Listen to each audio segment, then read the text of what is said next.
Good morning, ladies and gentlemen. A very warm welcome to each one of you for today's focused and highly practical sessions on the CT return filing and the experts' insight and the practical tips, proudly presented by the ICAI Dubai chapter. As we stand at the threshold of the very first corporate tax filing season in the UAE, there couldn't have been a better time or a better place to learn, decode, and prepare. Whether you are handling a qualified free zones, onshore entities, and diving into the transfer pricing requirements, today's sessions is packed with the clarity and compliance. And I also would like to take the moment to acknowledge the continuous efforts of our managing committee of ICAI Dubai chapter and under the leadership of our chairman CA Jai Prakash Agrawal in organizing such sessions that are timely, relevant, and action oriented. And of course, we thank each one of you as well for joining us in this morning, especially on the weekend. So proving yet again that learning never stops for the chartered accountant. So before we move forward for the sessions, let us stand in the honor of our two beloved nation, the UAE, our land of opportunities, and India, our homeland of the values and the vision, and of course, followed by the timeless motto of our ICAI. So I request technical team to please play the national anthems and followed by the ICAI motto, and requesting everyone to please sing the national anthem of our India and try to sing UAE as well. Technical team.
जनगण मन अधिनायक जय हे भारत भाग्य विधाता पंजाब सिंध गुजरात मराठा द्राविड उत्कल बंगा विंध्य हिमाचल यमुना गंगा उच्चल जलधि तरंगा तव शुभ नामे जागे तव शुभ आशीष मांगे गाहे तब जय गाथा जन गण मंगलदायक जय हे भारत भाग्य विधाता जय हे जय हे जय हे जय जय जय जय हे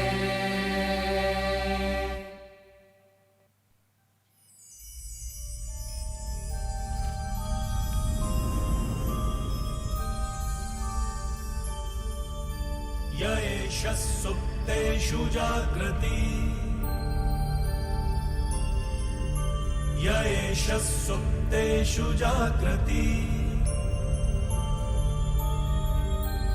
कामं कामं कामं कामपुरुषो पुरुषो निर्विमाणः निर्विमाणः तदेव शुक्रं तद्ब्रह्मा तद्ब्रह्मा तदेवामृतमुच्यते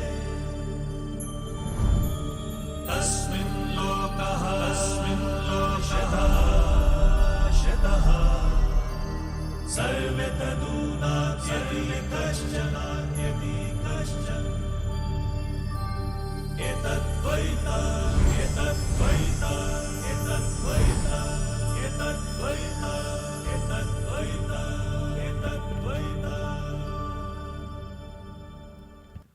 Thank you, and please be seated.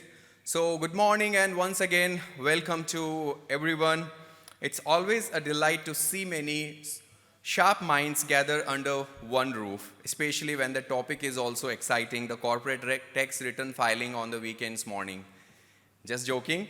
But yes, today's is not just about another seminar. It's a chance to unlock the clarity, get experts' tips, decode the fine prints before we all start pressing that submit button on our desktop for the return filing. So give yourself a round of applause for choosing compliance over comfort.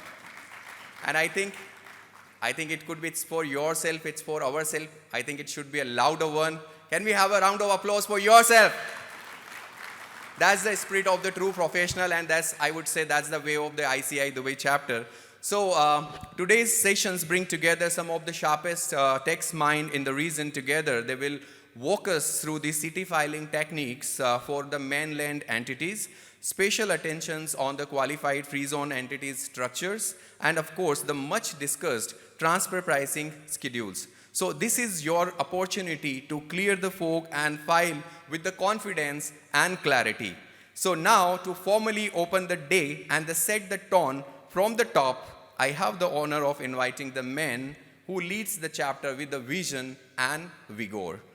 Our respected chairman, CA Jayaprakash Agrawal, for his chairman address. Can I have a huge round of applause for our chairman, CA Jayaprakash Agrawal? तालियों में पता नहीं, I think it was a light refreshment because of that. Can we have one more round of applause? Good morning ICI. देखियो क्या होता है ना, तालियों में क्यों कमियां रह जाती है। रीज़न बीइंग, एक तो सैटरडे मॉर्निंग उठ के coming from that location which is old Dubai, most of us are coming from old Dubai, और we say it downtown to uptown, तो energy is already lost. Have we lost our energy? Then can we have a good round of applause? Wake me up. I'm still sleeping. Okay, it's good feeling, but I'm also worried. Why I'm worried? Because not for all of you. How many of you are married? Perfect. I'm worried for you all. Why I'm worried? Because if you have time on a weekend on Saturday, wake up early in the morning, come throughout the travel of 40 minutes and attend this session. Next week, if your spouses ask you to get up from the bed and help her or him in the work or go anywhere in the shopping, now you don't have a reason to do it. And if it happens with you, remember us and smile कि ICI ये आपका किया धरा है. Okay, jokes apart, city filing is crucial. And this is the 5th session we are doing, 5th. We did masterclass, we did physical sessions, we did online sessions, we did everything. Why we are doing again and again? It's just because this is important. Why it is important? Individually, we all are chartered accountants, we are doing good. But collectively, we can do better. The idea is that our brain as an individual can limit our thinking, can limit our problem solving abilities, and can limit our ideas. But when 500 brains, or right now I think 400 people of us are sitting here, 400 brains are thinking together, then our horizon expands. And that is what the power of having again and again a session, so that we can think together. Okay? Kyuki sometimes one question which is in your head, one answer which you are seeking, helps based on a sentence said by another. It can be a speaker standing here. It can be someone sitting with you. When you अपना दर्द बोलते हैं, when you say this is my pain area in my corporate tax filing, a statement from the other person can help, and that is why we do these sessions, that collective learning is the best way of learning and moving ahead in life. Now, before I move ahead and start the session or open, my first responsibility is to give you the calendar ahead. So let's see the calendar ahead, what exactly we are planning for the months, and we'll give you 3 months calendar as we promised. 3 to 4 months calendar I'm giving you, what exactly we are doing going forward. So let's see, in August 9, July, this is the last event in the month of July. August, digital tax integration with FTA for SME. This is an online event. Tally is doing it. Okay, they have already discussed and signed an agreement of e-invoicing with FTA. And they said, Jay, can we tell what exactly we have done? We have done it in India. We done it in Saudi. We have signed agreement with UAE. I want to reach out to all the SMEs and tell them how exactly it is done. I said, yes, SME is a major segment in UAE, and we should train them how exactly e-invoicing will work in Tally. So you will see one event that is online, 9th of August. You can sit in your offices at your home and attend this session, e-invoicing from Tally Prime. Followed with 10th August, we are launching a new concept. Again, it's an online concept. What is the concept? The concept is we are doing learning again and again. Every time we come up, either it's a physical session or online session, which is welcome. Sometimes it's all about understanding a case study. So what will happen on 10th of August, online, we'll give you a case study on Power BI, okay? Our entire case study, this is the case, this is the visualization, what management wants to see, this is the data they want to understand, okay? And we'll give you a week. On 10th of August, the entire details will be shared with you. The case study will be shared with you online, and then it will be given a week to work on it, to design your dashboards, to think about the ideas. You do it, and then on 18th, again we come online, and then we show you the results, how exactly it is done. Idea is what? Idea in this 1 week, we are giving you a case study along with the time to practice it on your own. Try to learn on your own, because when you do it, you remember it, right? And 18th, we will come back online and then tell you how to do it. Again, Dikshit is doing it. Both the events are more on the IT side, and Dikshit is heading it. Dikshit, can you stand up? Give a round of applause for Dikshit to come up with the ideas and doing it. Thank you, Dikshit. Then moving on, 24th August, what we will do, we will celebrate Independence Day and Onam celebration. That will be a big event with all your family. We are planning to invite you for Independence Day and Onam celebration. One Kargil hero, Yashika, Captain Yashika, she will be joining us and tell us what exactly happened in Kargil, what exactly we did in Kargil, why independence is important, that we'll discuss, along with some celebrations. That day it will not be about speeches, that day it will be about celebration. Because independence hai, celebrate karna to banta hai. Followed with that, 31st August, I am doing, because of it got cut, it is about audit. We are doing something on future proofing of audit, how to automate audit. So that will be there, which will be doing it. And we are discussing with NAFRA chairman as well. We are trying to bring NAFRA chairman on the podium. So it's required, right? They are the regulators. We are also planning to bring DIFC audit department here. We are also trying to bring Department of Audit head in this session. Idea is because audit is something which defines us. So let's understand with the regulators what is happening and how we can automate audit. That is on 31st August we are planning. And Balram is planning with me. Balram, can you stand up? Give a round of applause to Balram for planning this session. I'm sorry I missed out. On Independence Day, 2 people who are working completely on it and working from the committee. Vijay and Ashna, are you there? Ashna, I can see in front. Vijay, I cannot see. Vijay, okay. Can you stand up? They are the people who are doing for Independence Day. Give them a round of applause. August is this calendar. So if you see, first half is online. Second half will be physical events. Both are physical events, 24th and 31st. September, ICV certification. How many of you know about ICV? Okay. Good. I can see 50% audience knows about ICV. ICV is something which we all should know about it, because that is something where it is increasing and expanding throughout. I am seeing expansion in Dubai as well. Abu Dhabi mein to bahut prominent hai. Now Dubai is also seeing the heat of it, or you can say it is expanding its wings. We need to understand what is ICV. That is why again an online session we are planning on September 9th. This will be an online session of 2 hours where we will tell you what is ICV, why it is required, and how you can go about it. ICV certification on 9th of September, done by Vijay. Can you stand, Vijay, one more time? If you are doing it, you have to stand and take the credit. Thank you very much. Give a round of applause, because they are the ones who are planning it, thinking about it, come up with the solutions, right? Okay, moving on. 11th September, UAE indirect taxes. We talked about corporate tax, 5th session happening. But why we are forgetting about VAT, excise, customs? We need to do something about it. UAE playbook on indirect taxes other than corporate taxes. VAT, excise tax, and customs. What is happening? What is new on this? Again, an online session. Sanjay is not here. His mother is not well and she's going under a surgery, so he has to travel. But can you give a round of applause for Sanjay for organizing this UAE corporate? I know clapping, sometimes I'm asking you to clap because that motivates my team, that they go on, because if you see every week it is a packed calendar and it's their thinking process which I am just bringing to the table. Next, September 13th, again, we may do it, we may skip it. It will all depend on you guys. And that is why I said this year of members, you will decide. If you feel like that, yes, again, September 13th, we have to do city return filing, the final attempt, because most of the 80% of the returns will get filed by 30th September. This will be again a physical event. If you feel, nahi, Jay, aaj kar liya, after that we don't need it, now we are pro, we can handle it, well and good. If you think no, then you have your WhatsApp groups. Do put in there that yes, we want September 13th. Calendar will come. Secretary will circulate the calendar to you. If you feel September 13th is required for city filing, we will again do it the final time, the final attempt on September 13th. Otherwise, we'll skip it and we move on. September 13th is optional. Only if you put the comment saying we want it, then we'll do it. So this time I want to see how many groups are active. How many of you put it in the group that I want this event to be done on September 13th. Followed by this, September 27th it's an investment summit.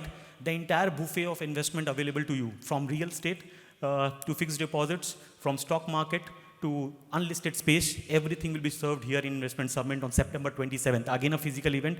So if you have extra money after filing your taxes, if you feel kuch to bacha hai, kya kare, that will give you a way what to do. That is September 27th. Entire buffet. If you have good money, real estate. If you have small money, mutual funds. If you don't want to go for risk, fixed deposits. If you have a risk appetite, go for mutual funds or unlisted space. So we'll give you the entire buffet of investment summit on September 27th. August is over, September is over. Now last month, or let me give you 2 more months. I will give you October calendar. October 11th, this was supposed to be UAE Pillar 2 event, my dear friends. And my apology, it's my mistake. I was on travel, I could not plan it.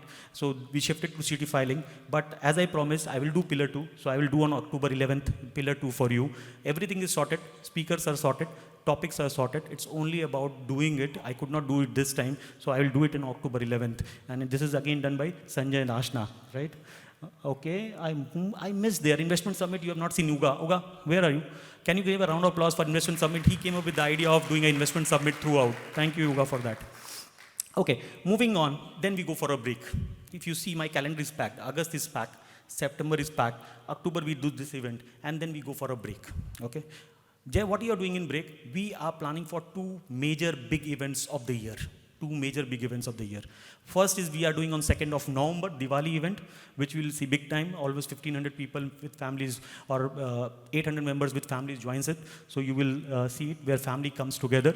It is done by Amit. Amit, can you stand? He is doing all the events, but this Diwali event, he is taking care of it. A round of claps to ज़्यादा तेजी से बनता है दोस्तों. Thank you very much. Okay. November 2nd is this, and then the mega event, which is we call flagship event, is annual conference, which we are planning on 22nd November and 23rd of November. So since both are my big events, we'll take a 1-month gap and we'll try to plan for it. And here I need your help. Here I need your support. क्योंकि chapter तो हम दोनों का है, हम सब का है, right? So here I need your help. What is the kind of help I need? I need 2 types of help from you. One, if you have good speaker for an annual conference, high time to suggest it, high time to tell us. Not only suggest, connect it. Suggestions बहुत होते हैं, but मेरे को connections चाहिए. Very good speaker, you have a caliber, you know this guy can make an impact. Tell us, but along with the connect, you will be walking with us to confirm that speaker. That is important. That I want to see it for this. If you have sponsor who can sponsor raffles for our Diwali, who can be a sponsor in annual conference, please reach out to any of my team members, the entire 9 committee members, including me. You can reach out and try to get those sponsors. It is for Diwali. It is for as well as AIC. What they get as a sponsor, you always know. Most of you know the drill. But still, if you want more clarity, being a new member in the chapter, always all the 9 EXCOM members are available for this. Do ensure that you are helping us. I am seeking your help for 2nd November and 22nd November for sponsors and speakers. Yeah. Okay, this is my calendar ahead. I have given till November. My dear friends, almost towards the end of November, we are concluding. The calendar is closed. Leaderboard, there is no change. Leaderboard remains the same, so quickly we'll go. I will not explain leaderboard because almost एक quarter जा चुका है. Leaderboard क्या है हमने बताया था. अभी मैं directly आपको दिखा देता हूँ. Dikshit is leading a top influencer. Most of the members, maximum number of members introduced in the chapter is by Dikshit Jain. He is leading the podium. हाँ, clap कर सकते हैं. He introduced 10 members, new members to the chapter. Rajesh, 3 speakers he introduced to us. Power performer, he introduced 3 speakers to us. That's why Rajesh is still leading it.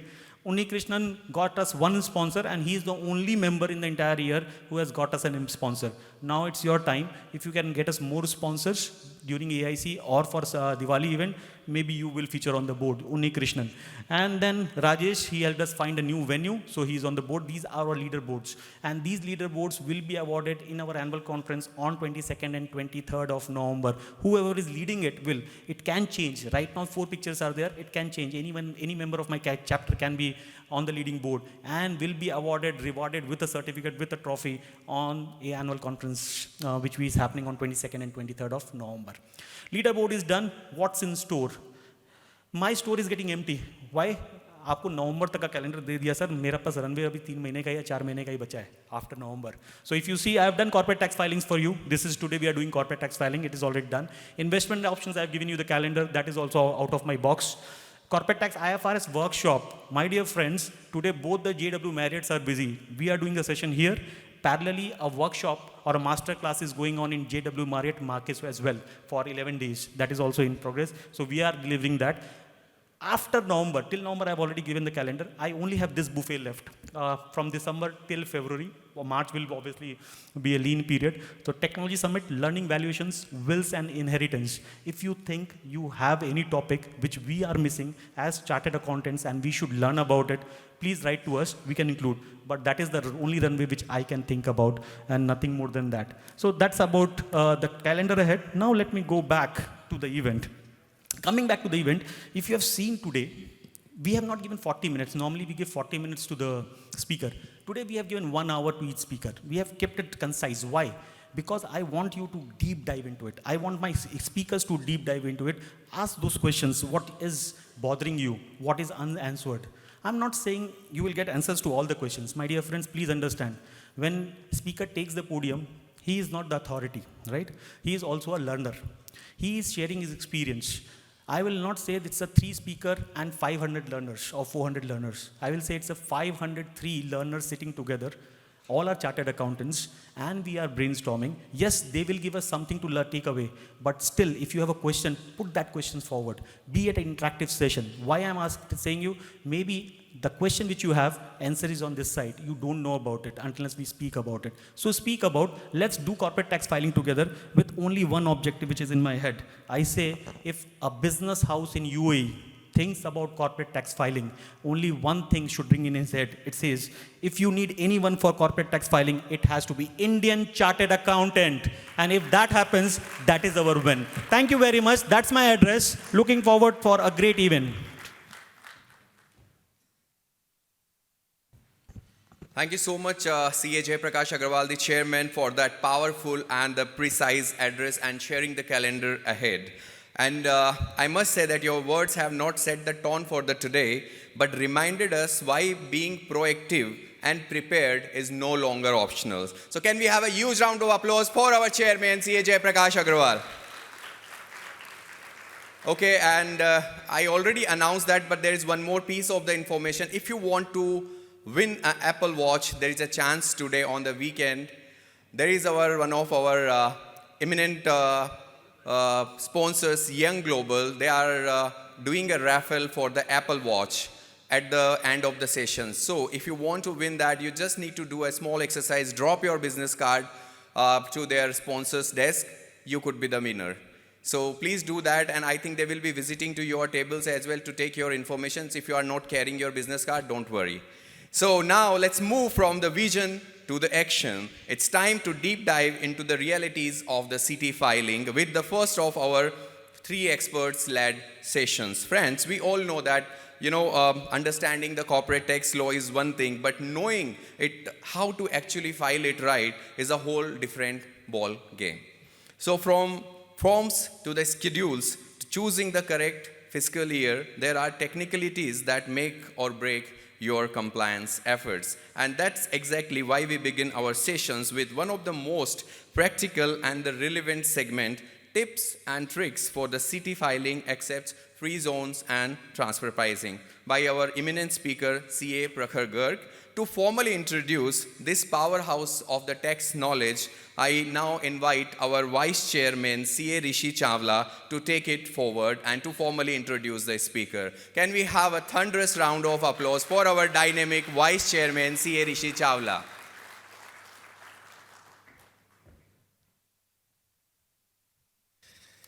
Thank you very much, Secretary Sir. And when it calls dynamic, you are no less a dynamic. Give a big round of applause for Secretary Sir for pulling it off week after week in the same energy level. And our chairman साहब लोग सोच रहे होंगे कभी vacation में जाने दोगे sir, your calendar तो हमको busy रख रहा है already. So big round of applause for chairman for pulling his thinking. I think he needs a big round of applause, everyone. You can see the amount of efforts he is putting into the chapter.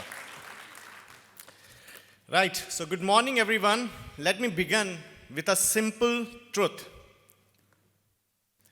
We have all been preparing, reading tax guides, attending webinars, debating free zone establishment, whether 9% applies or not. Let's be honest, that was all the warm-up. Because for most companies in the UAE that follow December at the year end, September 2025 is when it gets real. Time for the first ever UAE corporate tax return filing. It's no longer just about knowing the law. It's about applying it. Just like from before warm-up matches to World Cup of tax compliance. This is when the software and spreadsheets go live and the finance team starts sweating over every disclosure and schedules. Now picture this. You are sitting with your team in September, staring at the first draft return and thinking, is that free zone income really is a qualified income? What if the intercompany angle which we have taken is going to be accepted by the authorities? That silence in the room, that uncertainty, is what exactly we are trying to solve here today. Today's session is focusing on reducing that anxiety we're going to feel that day. And guiding us through this practical high-stake journey is someone who has been closely guiding corporates around, CA Prabhakar Garg, who is among one of us as a chartered accountant. Prabhakar is a director at Dhruva Consultants with over 13 years of experience in the international and corporate tax. He has advised industry leaders from multinational groups to homegrown enterprises on free zone strategies and a lot of corporate tax issues. Known for his deep technical knowledge and practical insights, Prabhakar regularly contributes to thought leadership through articles and webinars. So without taking much time, please join me in welcoming Prabhakar Garg to the stage. Give him a big round of applause, everyone.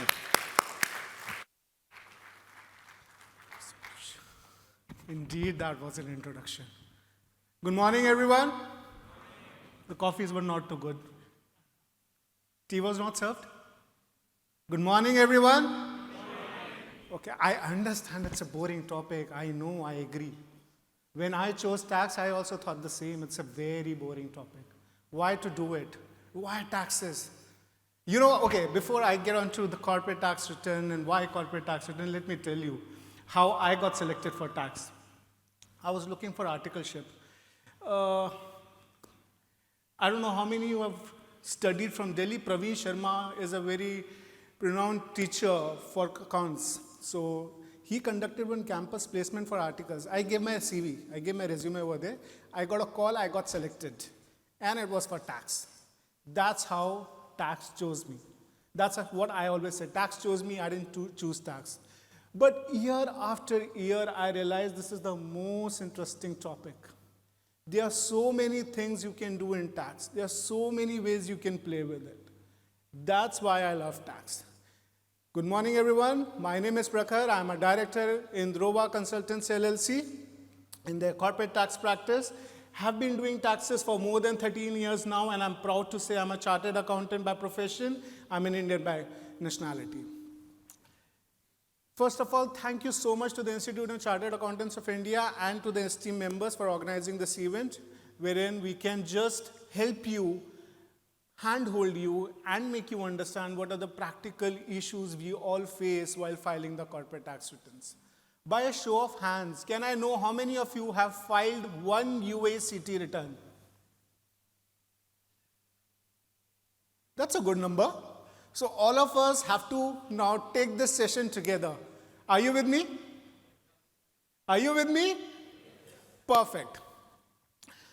Let's start with a very basic question. What is a corporate tax return? Anyone? Why is it required? Let me just pay the tax. Why is it required to file a return? Anyone? Sorry? Okay, regulatory requirement. Anyone else? Self-assessment report. Fair enough. Okay. Okay.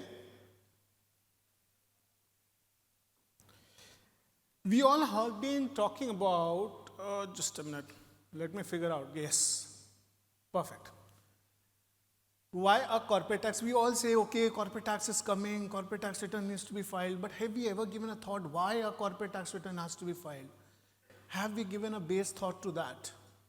Why a corporate tax return? Why can't I just simply pay taxes? Why just I can't compute my tax liability and submit the tax return? That's the document of trust you're going to give to the federal tax authority to tell them that what I am paying is true and honest. That's the document of trust. So now you realize what is the weightage on that document, how valuable that document is, how valuable and how important that corporate tax return is, how important it is to make sure that whatever information you're furnishing in that corporate tax return is true and honest. This is why we are here, to make sure that the declaration you're going to be making by 30th of September, it's completely verified, true, and honest. The initial years of corporate tax in any jurisdiction, they are the stepping stones of trust with the federal tax authority or any tax authority. If they find a flaw in the first year, it's with you also, right? If we give a chance to one person, we believe that the person is telling us the fact, we trust that person. Otherwise, we start being skeptic about that person. Same way goes for corporate tax return. These are the years of building trust with the federal tax authority. What is the timeline when it has to be filed? 9 months from the end of the financial year. Any exceptions? Penalty waiver. What is the period? 7 months from end of financial year. I think you guys are done. Jay, we can cut short the session. 7 months from the end of the financial year? Which financial year? First tax period. So is it that it is only 31st of July by which I have to file a return of income? Then I'll get a penalty waiver? Or there will still be cases where the penalty waiver can be availed later? There will still be cases. Why? It is based on the first tax year. It could be possible that my first tax year is not ending on 31st of December. It is ending after that. From there, I will compute 7 months and accordingly file my return of income. One very peculiar question I get from most of my clients. Okay, I'll file the return within 7 months. When do I have to pay the tax liability? Is it required to be paid on the same date I'm filing the return of income? Is it required to be paid before I'm filing the return of income? Or can I still pay after filing the return of income? After filing the return of income? Till when? 2 more months? 2 more months? Will any additional tax be charged to me? Any interest will be levied on me? No? Sure? Fair enough. FTA has clarified that. Federal Tax Authority heard us, they clarified it. You can still pay the tax liability before expiry of 9 months. It is only the due date for filing the return of income that has been preponed if you want a waiver of penalty. If I don't file the return within 7 months, will they levy a penalty on me for delay in filing the return? Why? My timeline has been preponed. It's a benefit given. For a benefit, if someone is not availing the benefit, you cannot penalize the person for not availing a benefit. Correct? So the timeline, the statutory timeline still continues to be 9 months, but if you want a waiver of penalty, a timeline has been reduced to 7 months. What could be the rationale behind it? Why did FTA do that? What could be the rationale? Any wild guesses? From this side is very silent. Okay, sorry. Okay. Back to this side. Why? Why have FTA come up with this benefit?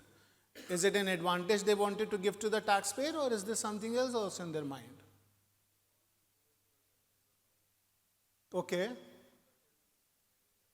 Doesn't matter to FTA. Their system will be able to manage it.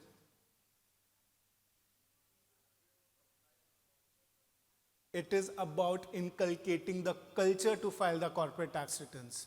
It is about knowing the amount of revenue that will be generated out of this corporate tax returns. People file their returns within 7 months. They know how much tax they are going to get by 30th of September at the latest. Are we all on the same page? Clear? How is return required to be filed? I'm sure many of you would have filed a manual return in India. How many have you done it? Show of hands, please. A lot of you. Others have not done it. Gen Zs? We have got Gen Zs out here. I myself have done that. It used to be a nightmare to file those manual returns. You keep on taking out printouts, you keep on writing the numbers, and then one error, again you have to refill the whole form. It was a nightmare. The world has heard us. It's an online form. You have to fill it online. Still, there are a bit of matters which are not addressed out here in the return form, like P&L, balance sheet. You still have to punch in the numbers, which ideally should have been directly linked to the profit and loss account or the financial statements that you're providing. But it's the beginning. Maybe things improve, things will change. So let's wait for the best. Okay? What is the currency? Can't it be USD? Can't it be OMR? Can't it be any other currency? Can be. And if it can be, in what currency will you be paying taxes? Equivalent currency. And your tax return form will be prepared in which currency?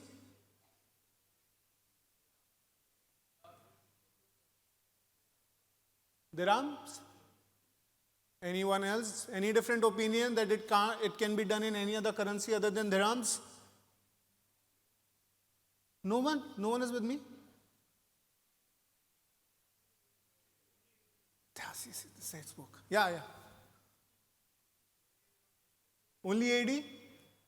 USD acceptable? It's a pegged currency. Doesn't matter. We can do it in USD. No? Even if you're making your financial statements in any currency, the return form has to be made in AED. Why so? Because you're paying the tax liability in AED. So let's not leave it to the judgment of the tax authority. What is the conversion between the tax that I've paid versus the tax I have declared? Fair enough? Let's deep down into return form. How many sections are there in a return form? Whosoever answers will get an award from Jay.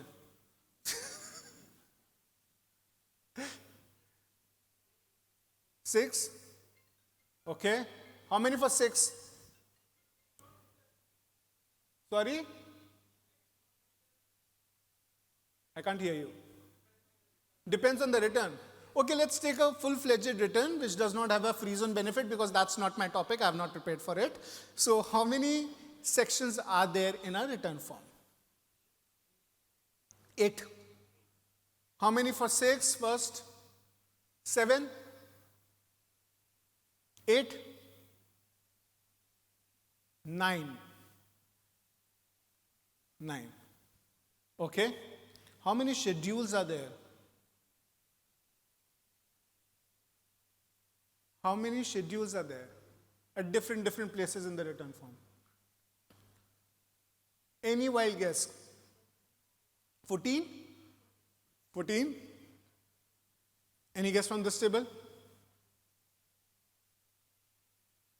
Anyone? 10. Bodi badao, boli badao. More. There are 20 schedules that are required to be mentioned at different places in the return form. So now you understand the importance. You realize how important and how complicated the return form is. When taxes were introduced in UAE, let me be very honest. I was in Oman. I should have clarified that. I was in Oman for 8 years, where corporate tax has been for so many years. It is generally considered that Middle East or the Gulf taxation is very simple as compared to the other jurisdictions like India, Pakistan, UK, USA. Middle East tax jurisdiction, in an exceptionist case, it is very simple. But is it? I don't think so. I think so it's equally complicated. It is subject to multiple interpretations. Rather, in jurisdictions like India, we are still having access to the tax authority in a much more convenient manner. Here it is all through electronic discussions. There's no physical discussion that happens with the federal tax authorities. So it is complicated. It is not that it is simple. But it is good. That's how we will run our businesses. That's how clients will approach us.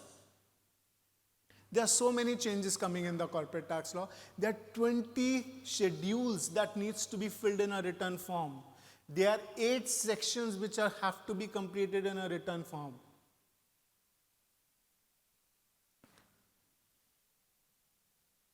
Who all are required to file a return of income? Everyone, anyone? We individuals are required to file a return? If business income is there. Is the threshold there? 1 million. Is any other condition attached? Is a license required? If I'm conducting a business under a license, if I've invested in shares, do I need to file a return of income? No. You should be earning PGBP, as we say in India. Correct? You should be earning business income. Okay. How many of you understand the concept of exempt entities? Exempt entities? There are certain specified entities which are exempt under the law, provided they meet certain conditions. If they don't meet the conditions, they are also required to file a return. Clear?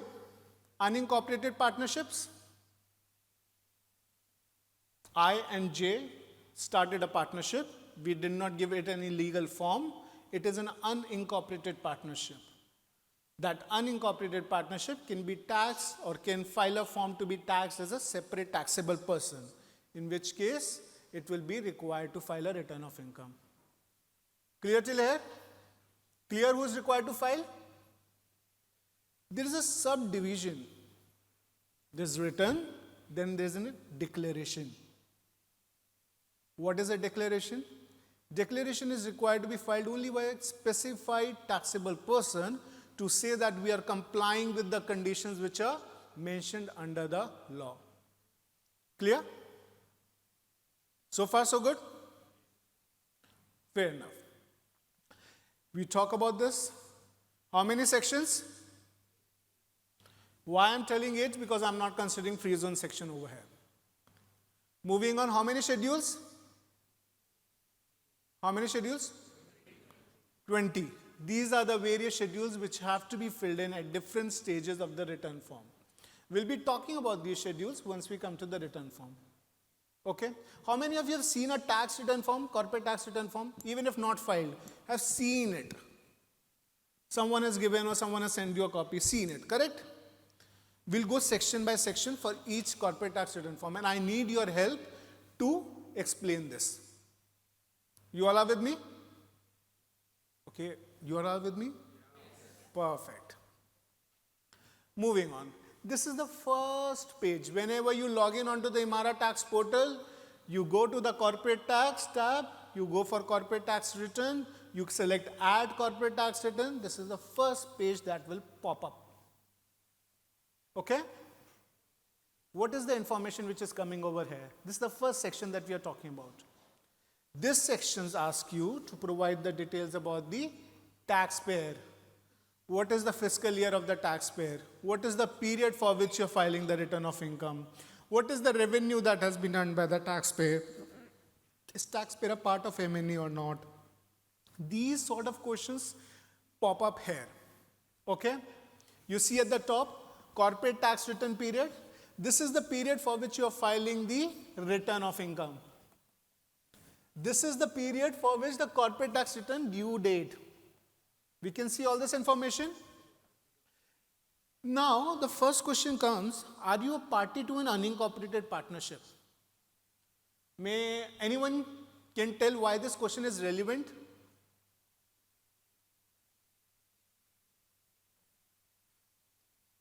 I just gave an answer a few minutes back.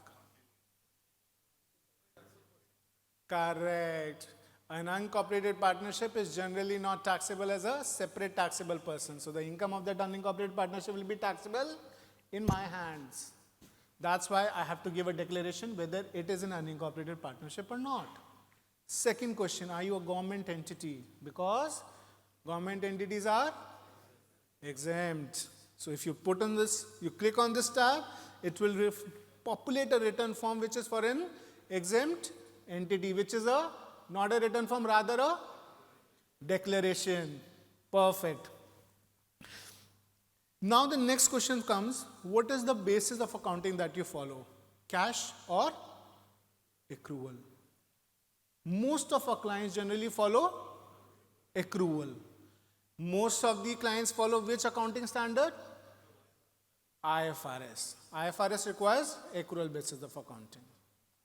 So you have to select which is the method of accounting you are being following in this. Now the next question comes, what is whether you are conducting any business activity in UAE? And how many number of business activities you are conducted in UAE?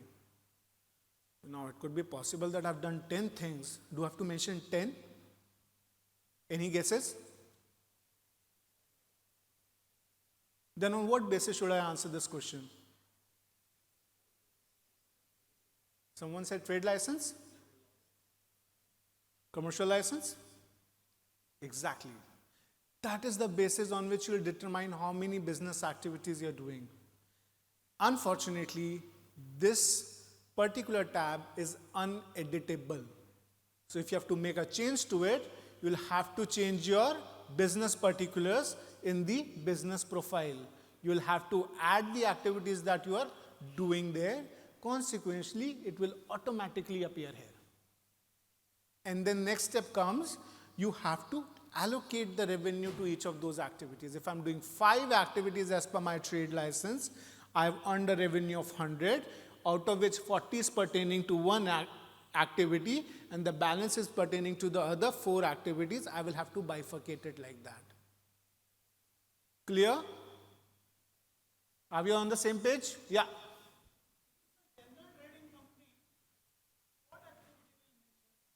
So in the trade license, it will have already opted for a trading activity.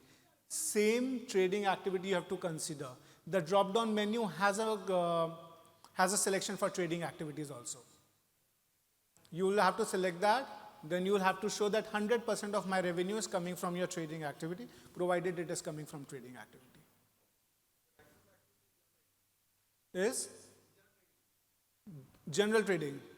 You will not have a tab of general trading. You have to select the most accurate or the closest drop-down menu that you will get, but this has to be edited in the business particulars, not here. And then add it. Correct. Correct. The closest one you will have to select. So I'll give you an example.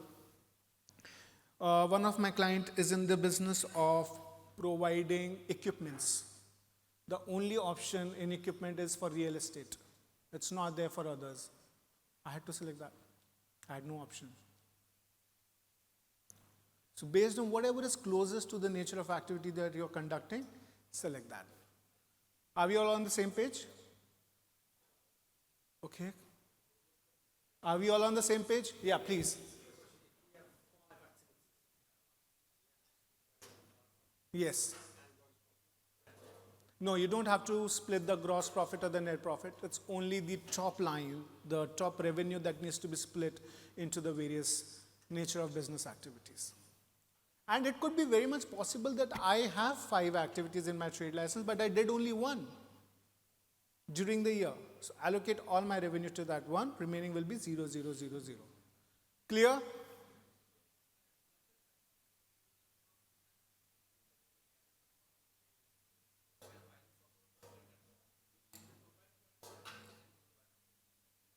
Yeah, you will have to change the business profile to include those activities that you have been performing, but make sure that is added in the license activities as well.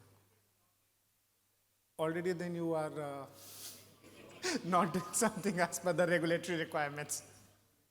I didn't hear that. No one heard that. No one heard that. Okay.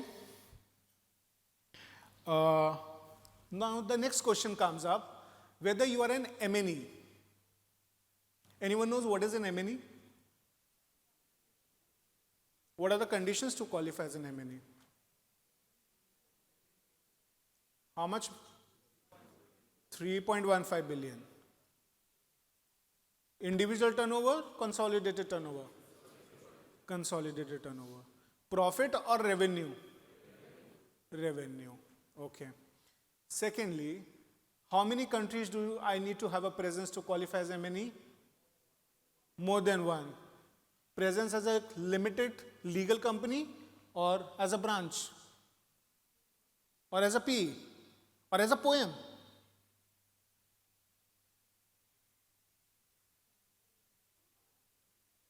Food for thought. Okay? That's an MNE. What an MNE constitutes. If you're an MNE, answer it yes. If you answer it yes, you are not eligible for one relief. Which is that? Small business relief. As soon as you answer yes, small business relief the tab for small business relief will be frozen for you. You cannot edit it. Is the taxable person considered or incorporated in the free zone? As soon as you mention yes, it will take you to the free zone return. Clear?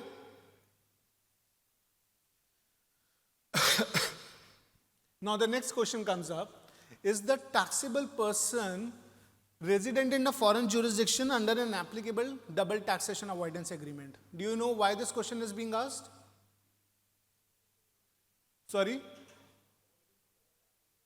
Avoidance of double taxation, foreign tax credit.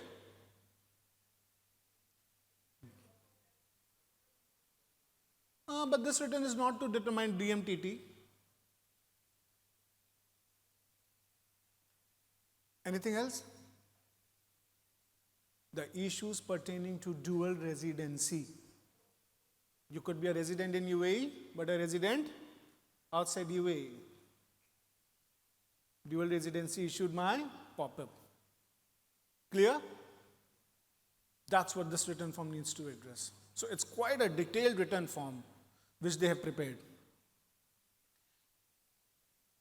Free zone, if answer yes, this will be taken by my colleague, so I will not be co-speaker, so I will not be diving deep into it. I'll be moving on. The next section that comes, once you've answered that I'm not a free zone entity, it comes up. What is the realization basis? The second stage. What is? Election that you're planning to make. How many elections are there? 2? Any more guesses? 3? Any more guesses? This section covers 5 elections. Realization basis of taxation, transitional relief, foreign permanent establishment exemption, business restructuring relief, qualifying group relief. How many? How many elections? 5. Out of these 5 elections, how many elections to be made in the first return? How many elections to be made in the first return? 2. Which is the realization basis of taxation and transitional rules. The remaining ones you can make when you are making those transfers. At that time when you have a foreign P and you want to avail that exemption. Okay? Let's talk about realization basis. How many of you know about realization basis? Anyone else? What happens if I don't elect for realization basis?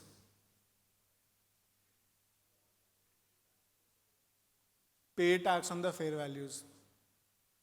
Recently, a very interesting decision has been released by FTA in relation to realization basis. Anyone knows about it? Depreciation on investment property, which is available only if you're following the realization basis of taxation. All this you need to keep in mind while that is impacting your next year. But isn't it better to decide this year and accordingly make an election? It is important. Here you make an election, but here it will not ask you in this particular section what is the amount of unrealized gains or losses. That it will ask you in the subsequent section where we are computing the taxable income or tax liability. Fair enough? Can I move on? Transitional relief. Transitional rules apply on how many kinds of assets? 3? You have a question? Yeah, please.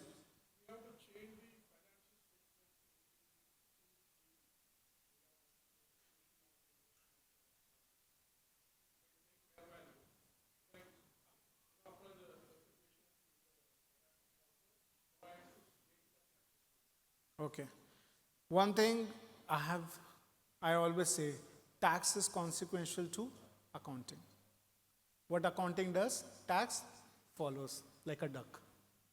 So if accounting is following fair value method of accounting, then only tax will allow that. If accounting is not doing it, tax will not separately allow it. I hope I answered your query. Okay. How many assets eligible? 3? I say 4. How many are there with me? 4. Okay, 3. How many are there with me? Still only 2 hands? Rest, we don't care. We want the CPRs. Okay. There are 3 categories. Immovable property, intangible assets, financial assets and liabilities. For each of these, you have to make an election here, whether you will be availing the transitional relief or not. And if you will be availing the transitional relief, then do I need to give the details of all those assets and liabilities today? For all the 3 categories? Who all say yes? Show of hands. Immovable property for sure. Guys at the back, come on. Some sort of participation. It's very boring for the speaker also, trust me. How many say yes?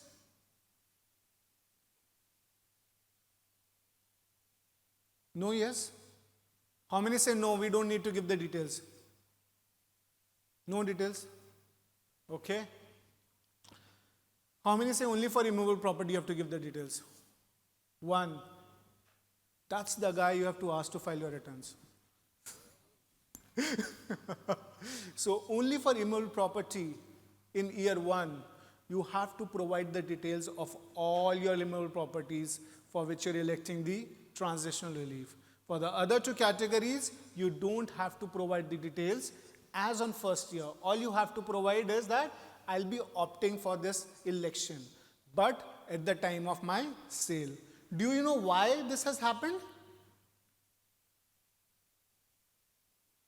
Why only for immovable property they're asking for these details and not for other assets? Sorry?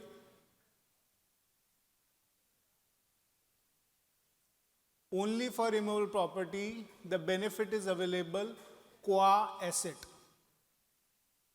You might have 10 immovable properties. You may choose the method of election of computing transitional relief different for each immovable property. There are two methods prescribed. For other assets, i.e. intangibles and financial assets and liability, you don't have that option. If applied for one, applied for all. Clear? Clear? Fair enough. Yeah, someone has a query.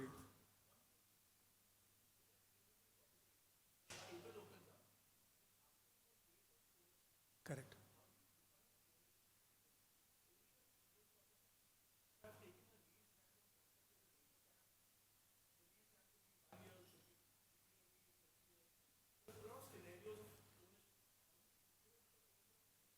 Okay, so what will happen if you've taken a land on lease? Probably that will be appearing as right of use of asset.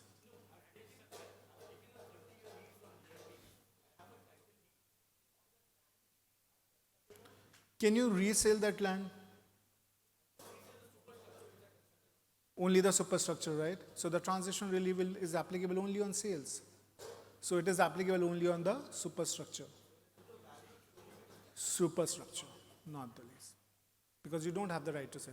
The first foremost point of transition relief is it is applicable only when you're selling it off. Not be able to sell it off. The first condition, not met. But that's your own constructed cost, right? Auditor has certified that. That's all. I see the participation growing up. Are we all on the same page? Can I get a big yes? Perfect. Somebody clapped also. Thank you, whosoever was it. Realization basis we just discussed. Transitional rules we just discussed. This is the schedule that you will have to complete in relation to qualifying immovable property. You have to give the Makani number. You have to give the cost of ownership of that asset. You have to give the date of ownership of this asset. All these details needs to be mentioned over here. Is it necessary to give the Makani number? For example, in my fellow CA case, you will not have the Makani number. It's a labor camp. Is it necessary to give a Makani number? How many for yes? How many for no? Perfect. It is not required. It is not mandatory. If you have it, give it. If you don't have it, don't mention it. It's okay. One practical tip. Even though qualifying intangible assets and other financial assets liabilities detail is not required to be provided as on date, it is important you collate it and keep it with you. It will be very difficult 5 years or 10 years down the lane when you're selling off that particular asset, you're trying to get those details and then get it married with whatever is happening now. So collate that information today. Another point. Do I need the fair market value as on 1st January 2024, assuming being the first tax period? Yes? Have we got it? I still get calls from my clients saying we have not got it. What can we do? To whom can we approach? Will they give a backdated? Do we get backdated? No, don't break the glasses. We'll get it. Do we get it? Yes. Okay. It is very important that you tell and you make sure that the fair market value is available as on 1st January 2024 or whatever is the year, financial year, first tax period start. If you are going for the value apportionment method, it is not required for time apportionment method. That market value is not required for that. So if you don't have it, it's fine. Let's go for the time apportionment method. Small business relief. How many of you know what is small business relief? How many of you have filed a return for small business relief? Is it a simple, complicated? Simple return. Why that benefit has been given? Encouraging small businesses. Can we say CT is being applicable in a phased manner in UAE also? Can we say that? They are implementing corporate taxes in UAE in a phased manner. Correct? What is the tax rate applicable to small businesses? How much? 0. So we can say, right? Very confidently we can say they are applying it in a phased manner through these provisions. Now when the small business relief is applicable, there are two conditions that you need to satisfy. One, you should not be a part of multinational group.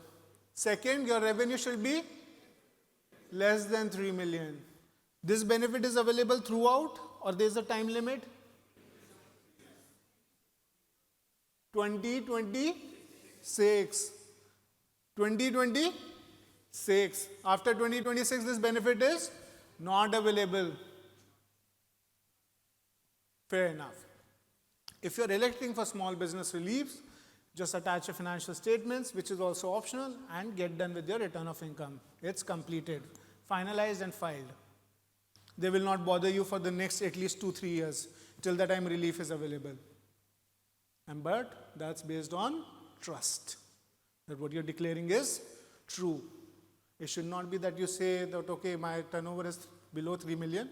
When we actually pull out the financial statement, it turned out to be 10 million. Correct? Any queries?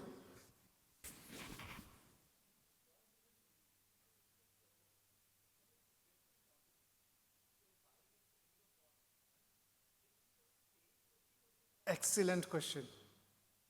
Excellent question. What is turnover? What is turnover? Whatever you earn?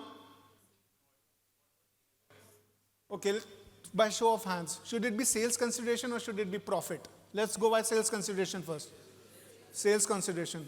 Should it be profit? No.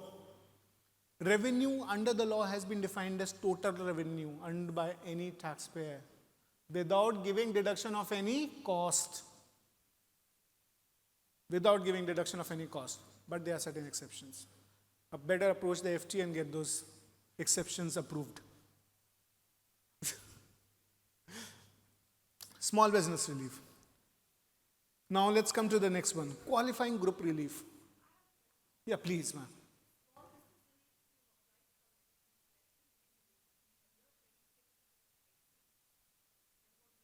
In 26, you will not be able to avail small business relief. It's per year. It's not that retrospectively they're going to make changes to it. Thankfully, the jurisdiction we are sitting at, they don't make adjustments retrospectively. While they do introduce the law in the middle of the year saying applicable from 1st January, but otherwise, the previous tax years they don't touch. Yes, you will have to be a bit louder. One by one, one by one.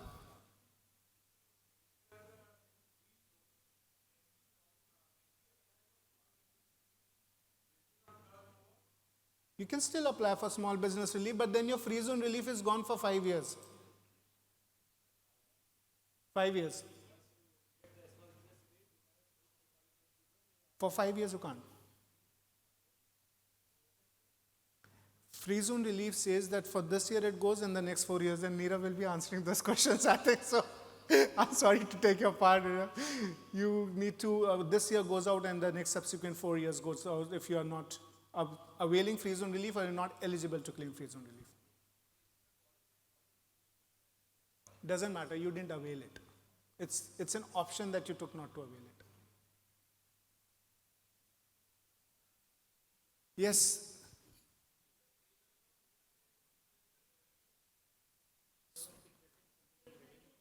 Sale of fixed assets is considered as revenue. There are some examples in the guides issued by the tax authorities which considers it revenue. Revenue, they've said anything that you earn, total turnover. But in those guides, only the profit element has been taken.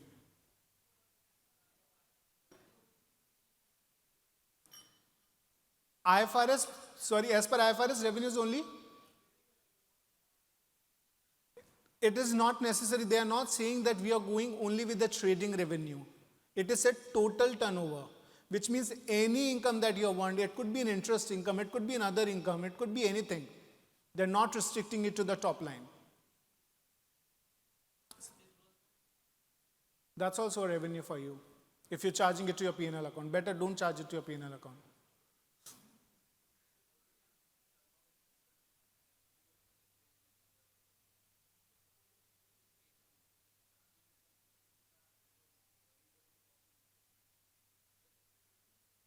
Everything has to be considered what is going through the P&L.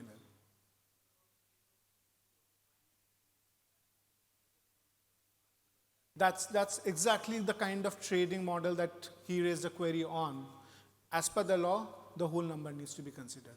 But it's better you approach the Federal Tax Authority seeking specific exceptions for such cases.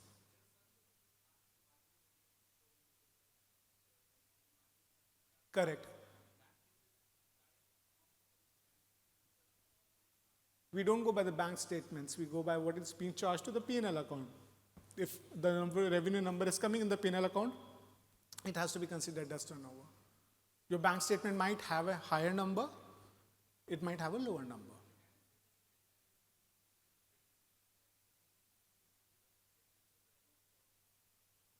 Turnover will include your sales number, it will include your other income, it will include your interest income. Any income which is fitting in any part, any revaluation gain or loss will be included in turnover. Okay? I think small business relief is too complicated. Yes. I'll come down.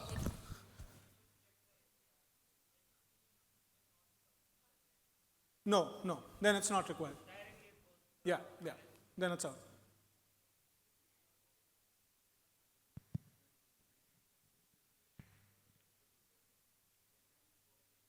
It says any financial year ending on or before 31st December 2026. So if you're following July to June, then for you the last period is going to be 30th June 2026. Fair enough? We'll come. Okay, sure. I think we will take the questions later. My session has been allotted 10 more minutes. Lots to cover.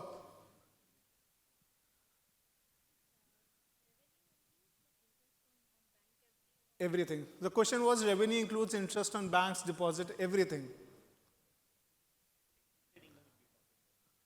As of now, yes.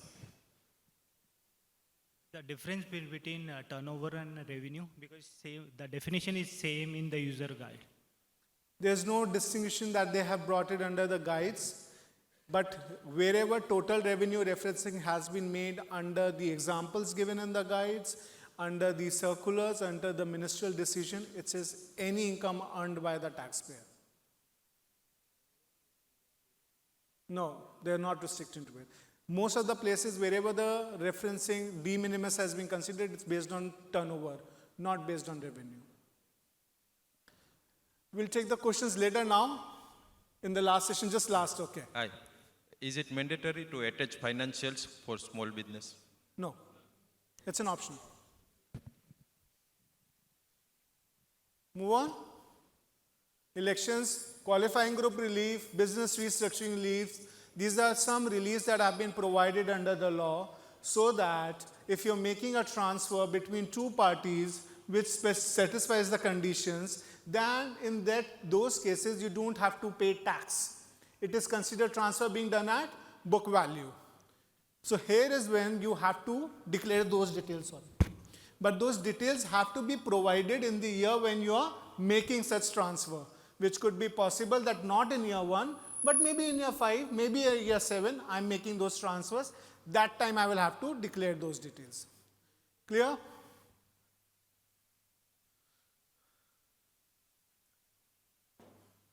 Foreign permanent establishment exemption. How many of you are aware about foreign permanent establishment exemption? Foreign permanent establishment exemption is something which says that if you have a P in a foreign jurisdiction, wherein you have paid tax either at the rate of 9% or higher, no need to include that income and expenses in UAE. This is the foreign permanent establishment exemption. In summary, Accounting schedules. I'll not be getting into detail of this accounting schedule. I'll just tell you two tips over here. First, it should be a replica of your financial statements. Second, sometimes what we see, clients prepare P&L, revenue, cost of goods sold, gross profit, admin and general expenses, interest expenses, net profit. Then you go to the notes, there's a detailed breakup, what is salary, what is depreciation, what is amortization. You have to consider those breakups also and then fill in the schedule. Don't just put the face of the financial statements. Why depreciation is important? Why depreciation is important? There's no tax depreciation separate. Sorry? EBITDA. It is applicable for thin capitalization. Whatever depreciation number you will put in here will help you in calculating EBITDA. Okay?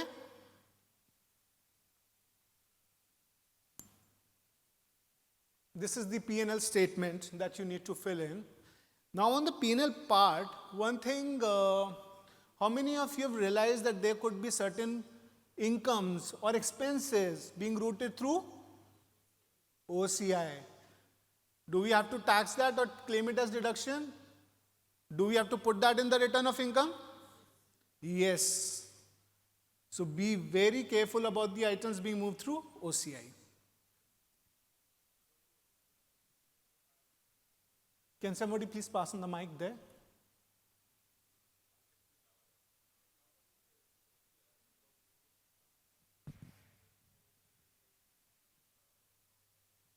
Reimbursement is something which is, okay, so reimbursement, there will be one side on the expense side, there will be one side on the income side.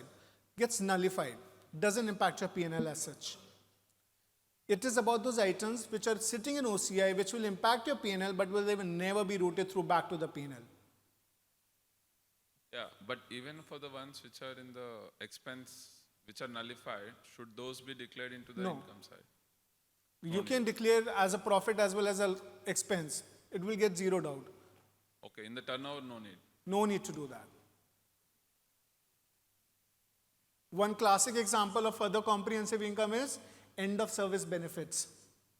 In majority of the cases, the prior period adjustment gets routed through OCI. But you should be able to claim a deduction of it.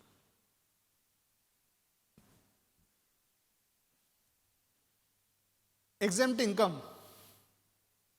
Let's talk about exempt income. We have realization basis we spoke about. If you're mentioning that I'm taking realization basis, if you have unrealized gain and losses, you will have to declare it here. You will tell how much is the amount of unrealized gain, you will tell how much is the amount of unrealized profits, what are the adjustments you are required to make. All this will get captured over here as per the law.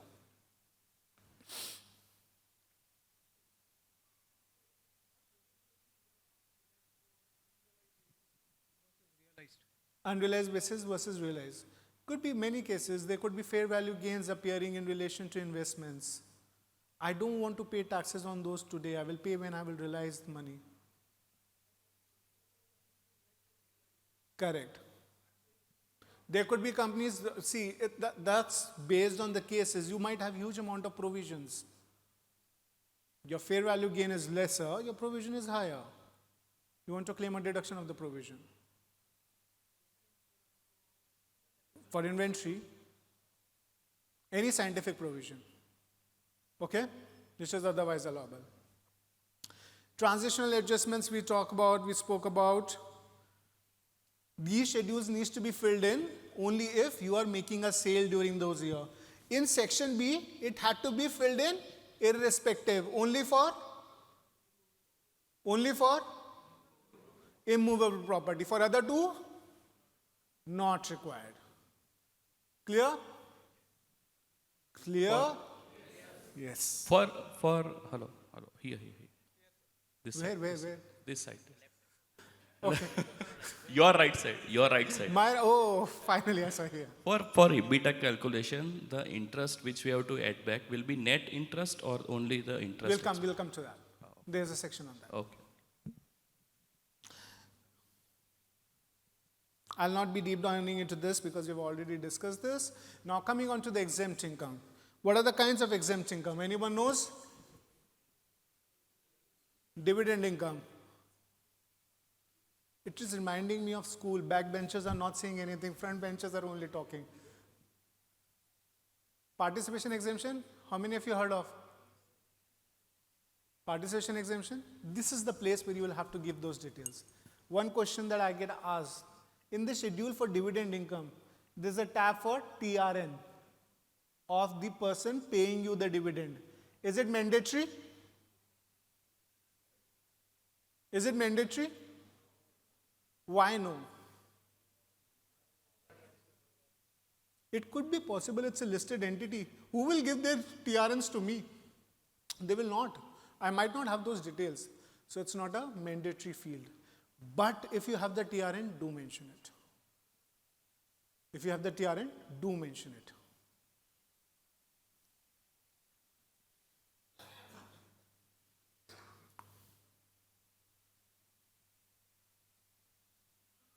All this business restructuring, qualifying group relief we have discussed. Now this is the section for other adjustments which talks about the adjustments that you are making to the accounting income to arrive upon the taxable income or loss. This is the one where it comes. Now a question that I get asked from most of my clients. There are various adjustments but they are not specifically included in this form. Why so? What should I do? How do I explain to the FTA that this is the reason because of which I've disallowed it? I agree your pain. I genuinely understand this concern. You don't have a specific section. You will have to club all of them and put it in others. As much as you can put in notes, there's a section of notes, give the bifurcation in notes. As much as you can, to the extent possible. All with me now?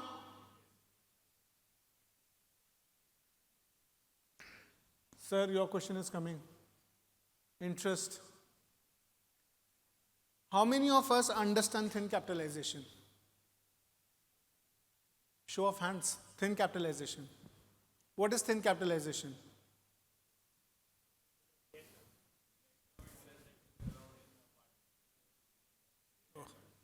Okay. What else?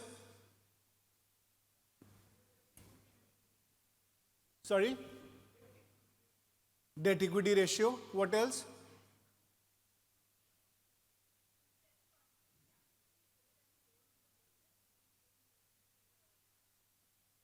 Planning. All the jurisdictions have this concept of thin capitalization to target this planning, as my fellow CA very correctly mentioned. It is if you put too much of loan or debt instead of putting it as equity, then they trigger thin capitalization. Some of the jurisdictions go by debt equity ratio, but as per the recent OECD guidelines, what UAE has adopted is the EBITDA based rules. Wherein, based on the EBITDA, they have said that if it is more than 30%, sorry, not allowed. Take it in the next year. Till how many years? 10 years. That's what they have said. Now, important question. Is this detail required to be furnished even if my interest expenditure is lower than 12 million? Yes or no? Yes? Yes? No? Others don't know? Okay. This detail is required to be submitted in the return form only if your return or your net interest expenditure is more than 12 million. Net interest expenditure is more than 12 million. If it is less than 12 million, they are not asking you to provide this detail. But for your own reference purpose, always have the computation ready with you. So that tomorrow if comes, you can show it to the tax authorities. Transaction with related parties and connected person. Again, I'll give a pause because it will be taken up by my fellow speaker, so I will not be talking about it. This section talks about the other adjustments that you're required to be made if you're in investment in QIF, in unincorporated partnership, etc., etc. All those adjustments are required to be mentioned over here. Now, this is the most important section. What is my taxable income or tax loss before any adjustment? Please be very carefully checking this. If this number is correct, all goes correct. If this number is not correct, whatever taxes you will be paying or computed, it will be different. Fair enough? Fair enough? Okay. After computing your taxable income, you will make adjustment for brought forward tax losses, transfer of tax loss from other parties, tax credits. All these adjustments you will be making. Then you will compute your taxable income. On that you will compute your tax liability. Out of that tax liability you will be removing foreign tax credits. Then whatever amount comes up you will pay it to the tax authority. This is what this whole form is about. If you have tax losses, a new schedule pops up which allows you to fill in the amounts. How much is the tax loss for this year? How much is brought forward tax loss? How much is carried forward loss? Are you transferring the tax loss to someone else? All those details come up. Okay? The best part about the form is you can fill everything in an Excel and you can upload it. All these schedules. It will automatically populate in the return form. But the Excel you have to download it from here. For example, this tax credit schedule, you click on it, you download the Excel, you fill in and you can upload it. Clear? Now the attachments. Here you will attach, most important is financial statements. Financial statements are required to be audited. If more than 50 million. If less than 50 million, audited? Unaudited? How many say unaudited? How many say not required to be attached? Not required to be attached. Okay. How many say unaudited is also required to be signed? Signing is required? How many say signing is required? How many say stamping is required? How many say I don't care, finish the session? Bring the next speaker. Okay. FTA conducted a session and they clarified it, saying that financial statements are required to be stamped and signed by the management, even if not audited and the threshold is less than 50 million. Are we all on the same page? Perfect. So we have to make sure our financial statements are getting attached. They are signed, they are stamped.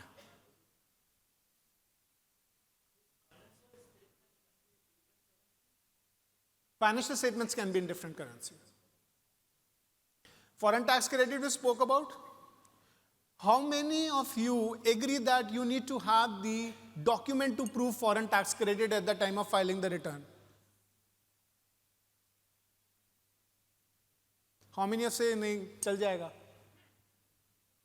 It will work, even if I don't have the document. No one? You may not have the document at the time of filing the return of income, but you better have the document within a period of time, in due course. By 30th September, okay, even if you don't have it, but make sure in the next 3 to 4 months you get it from the other party. Okay? So that tomorrow if FTA comes back to you, you have that document with it. Yeah. I'm sorry, you can't claim it.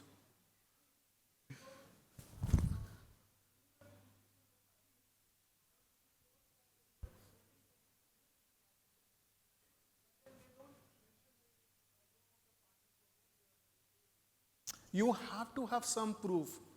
You have to have some proof. Generally, most of the jurisdictions issue withholding tax certificate. You might have to pay an extra fees for that, but they do issue withholding tax certificate. If they're not giving you withholding tax certificate, the least you should have is a payment proof to the tax authorities. But generally jurisdictions, and get a copy of the tax return filed over there, withholding tax statement filed over there. The question was, what if the tax authorities don't issue the withholding tax certificate? Guys, I'm not done with the session.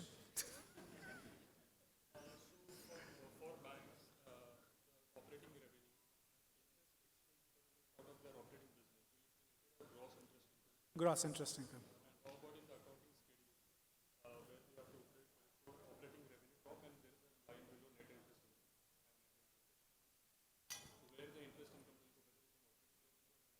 It doesn't matter. You're talking about the return form? In the return form, you'll have to put it in the net interest income. Not match here. It will not match. But the total of the financial statement should match. In the enclosure, yeah. 4 documents are there. Yes. Talk about only financial statement. Yes. What about the 3 documents? The other documents are in relation to qualifying immovable property if you want. As of now, it is not a mandatory field. The only mandatory one is the financial statements.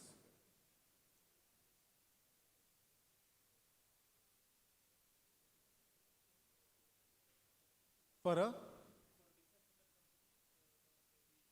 The expenses, like reimbursement expenses, like the trade license fees, which they are invoicing to the client. So will that be included in the total revenue for FTA? Are you charging as an income or including as an income to your P&L statement? It's like in my P&L, it will be coming on the both sides. There will be a cost to it. Then it has to be considered in the turnover. Clapped up, yeah. Set off. Any more questions?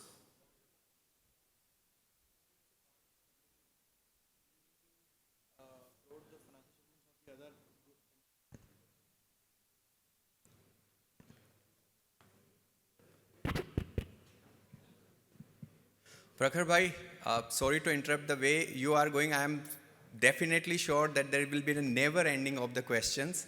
So, and the members will keep be asking and the other speakers will be keep waiting.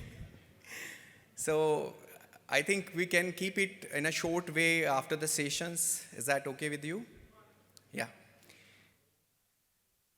So, any closing remark?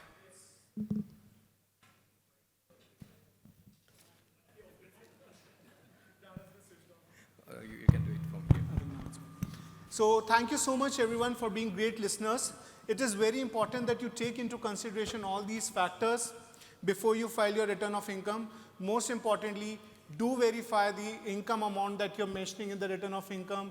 Do make sure your financial statements are matching with the corporate tax return form. As I said, this is the trust document. This is the document which you will be submitting to the FTA.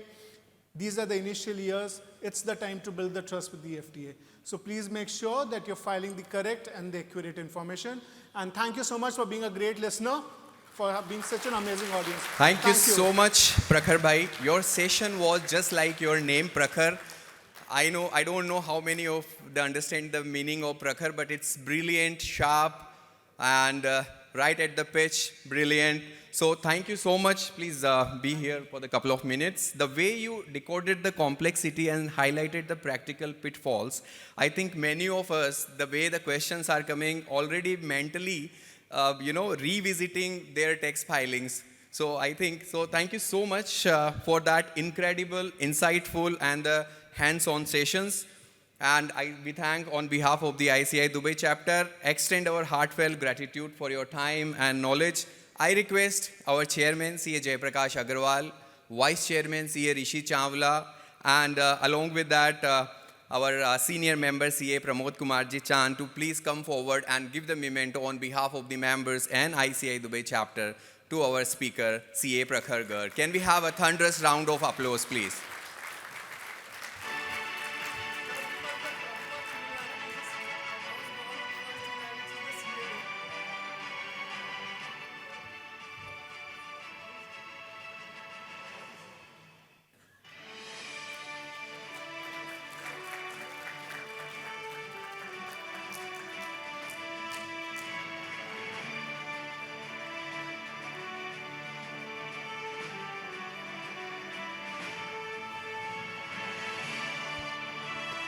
So, thank you so much, Jai Bhai, Rishi Bhai, Pramod Saab, and once again, Prakhar Bhai. Thank you, and thanks to Mohammed Talwala, who has been there with my team. Thank you for coming. Can we have a huge round of applause for Mohammad Talwala as well? And now it's time to reveal something interesting, something incredible. Can we have the hand mics, please? Hello. Yeah, something incredible. And for that reveal, I would like to call our treasurer, CA Ashna Mulgaonkar, to join me on the stage. Can we have a huge round of applause for Ashna? Thank you so much. Amit bhai, what comes to your mind first when 1983 that you hear? When I hear that 1983, lot of things coming into my mind, the goosebumps, the excitement, of course the Kapil Dev, West Indies, and it was the World Cup India have won in 1983.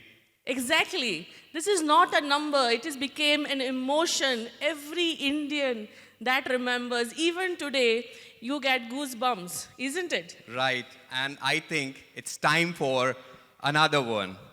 It's 3, 0, 8, 3. 3083. What is this? It's a cricket match. No, it's not a cricket match. It is a record which we as a community, the ICAI Dubai chapter, has achieved. Yes, from one number in a room to the 1,000 who said, "Count me in." It is each one's story. It is each one's sleepless night. It is each one's heartbeat that said, I want to be a part of this chapter. And it is going on for last 43 years, increasing day by day, number by number.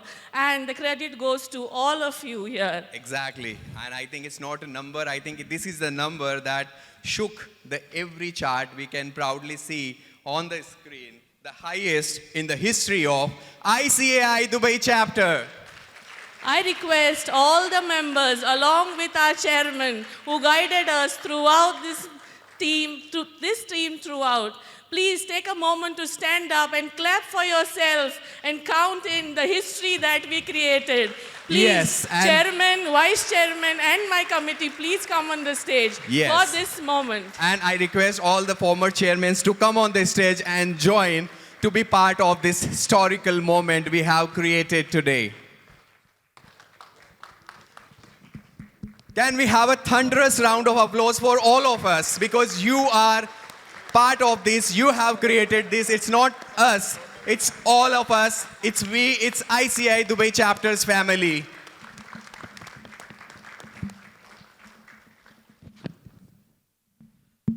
Please take your chairs. That's fine. Thank you very much. One thing, should we stop here at 3083? Yes, no? No, right? But a problem is there. अगर हम इस तरह बढ़ते रहे हमको hall मिलना बंद हो जाएगा. Now also, today's the record numbers. I think more than 450 people have already arrived in. I'll encourage, yes, members should be there, and that's why we are encouraging more online sessions for you. But yes, it's a record, 43 years, we have touched 3083. I think we will close somewhere around 3,100. But only thing is, you are the brand ambassador of the chapter. If we are achieving it, it's not because of the managing committee, it is because of you. Thank you very much to each and every one of you, because this number is coming because of each one who is sitting there. Otherwise, we will not reach there. Thank you very much. Thank you so much, Jai Bhai. As you rightly said, every number counts. So even single numbers, the record was 3082. So every single digit is counting. So now we are standing on the 3083. So thank you so much. And we now move to our second technical sessions. And this one dive deep into the zone of many of us still trying to navigate. The qualified free zones city filings keep numbers ready. With that FTA evolving views and the detailed criteria for the qualifying free zone entities, it has become critical for the professional to not just understand the eligibility, but to also be ready with the numbers, the structures, and the supporting schedules. So who better to guide us on than someone who has been at the forefront of the corporate tax and the VAT advisory across the GCC, our next speaker, the Neerav Rajput. And to formally introduce, I now require request our treasurer, CA Ashna Mulgaonkar. Can we have a huge round of applause for the Ashna? And being a treasurer, she made sure she led that membership drive to reach to this number, this incredible number we have created today. Over to you, Ashna. Good afternoon. CA Nirav, he's a qualified chartered accountant with 15 years of practical experience in analyzing direct and indirect tax law. And he's focused on corporate tax and VAT in the GCC. He's a partner at Orifier, confidently draws upon his extensive work experience. He's also an avid speaker, and he's frequently invited in trainings, webinars, in different GCC topics. That's why he's here today. But yesterday night, I connected with him and asked him, is there something I can tell about you which is new? We all know Nirav by now. He said, maybe I became a dad recently, and I have a baby boy. So that is new in his life. That made me wonder how it is for companies that we have all built, whether you are an employee, whether you are an entrepreneur, you build your company just the way we upbring our child, isn't it? And this time, it is history that a company is filing the first corporate tax return. So if I have to compare the journey of a human to a journey of a company, how would I compare it? The first time, when you are born, it is a birth certificate. Same way, when you register a company, it is your corporate tax registration certificate. You can't afford to do mistakes. As a child grows, they have a lot of questions to ask. That's the same way. We all have queries here. What will be the return? What will be the tax? What are the exemptions, qualifications? That is how the upbringing happens. Then you answer your first big exam, CA for example. That is your first tax return that you're answering. Again, you can't afford to fail here. Then comes marriage in your life. Transfer pricing, all disclosures, all connected parties has to be disclosed. Nothing can be hidden there. If you hide something, you will definitely have an in-laws visit after marriage. And that visit is who? FTA audit, yes. So please disclose everything correctly. And do not miss anniversaries. 9 months is approaching. So please, without much time, I welcome Mr. Nirav to take us through the corporate tax session. Thank you, Ashna. Thank you so much for your warm smile and the warm intro. Thank you so much. Hello, everyone. My name is Nirav, as Ashna already mentioned. And yeah, I was just thinking, and while I was listening to her, I think the topic that I have today is on free zones. And I was just trying to recall, okay, where does free zone fit within a married life? And I think it's when you have a child, when you have an office, when you are trying to manage everything, and then you still survive and you're strong. That's the free zone that we are going to talk about today. So hopefully you'll like the session, and all the people in the back, in the front, I hope you can hear me. And if there are any questions on the go, please feel free to interrupt and ask me those questions. But as you can imagine, we are a little limited in terms of time. So I would appreciate that you park a few questions towards the end, and then we can open the floor for the questions. Yeah? Without much ado, let's start the topic. And once again, thank you to the chairman, thank you to ICI, thank you to all the members to invite me here and open the floor for me to come and speak here before you. Thank you. Okay, so I thought let's make it a little bit interesting. So I start with the plot. We try to find the right numbers. I don't know if you have heard the words or the proverb, crossing the T's and dotting the I's. This is just trying to tell you the devil lies in the details. Then we go to the corporate tax return, which my friend Prakhar has already spoken about in detail. But we are going to speak about it just from a free zone point of view still. Lastly, the common pitfalls where errors are most prone to happen. And then we have a few questions where please feel free to ask me more things. Okay, so what's the plot? So effectively, just this week, I was talking to CA Jaiprakash, and he told me that, Nirav, are you available to take a quick session? And I was like, okay, sir, what is the topic? And he happened to tell me there are a few topics, but one of them is free zones. And then he did allocate me that one as well. And I was just thinking in my head, what can we speak about free zone that has not already been spoken purely from a return point of view? And I started thinking about one of my hypothetical clients. This is not my client, please. Pharmanova Innovations FZE. This particular entity was incorporated back in 2022 in Javza. This entity is, it was incorporated in August 2022, to be precise. It undertakes the manufacturing of certain pharmaceutical products. It buys active pharmaceutical ingredients, we call it APIs in the pharma world, from its parent entity in Denmark, and effectively it sells to its distributors located in the UAE and across the Middle Eastern countries. We also understand that Pharmanova is very, very talented in terms of doing R&D. It did some great R&D, and it got some orphan drug patented as well, which is quite innovative in itself.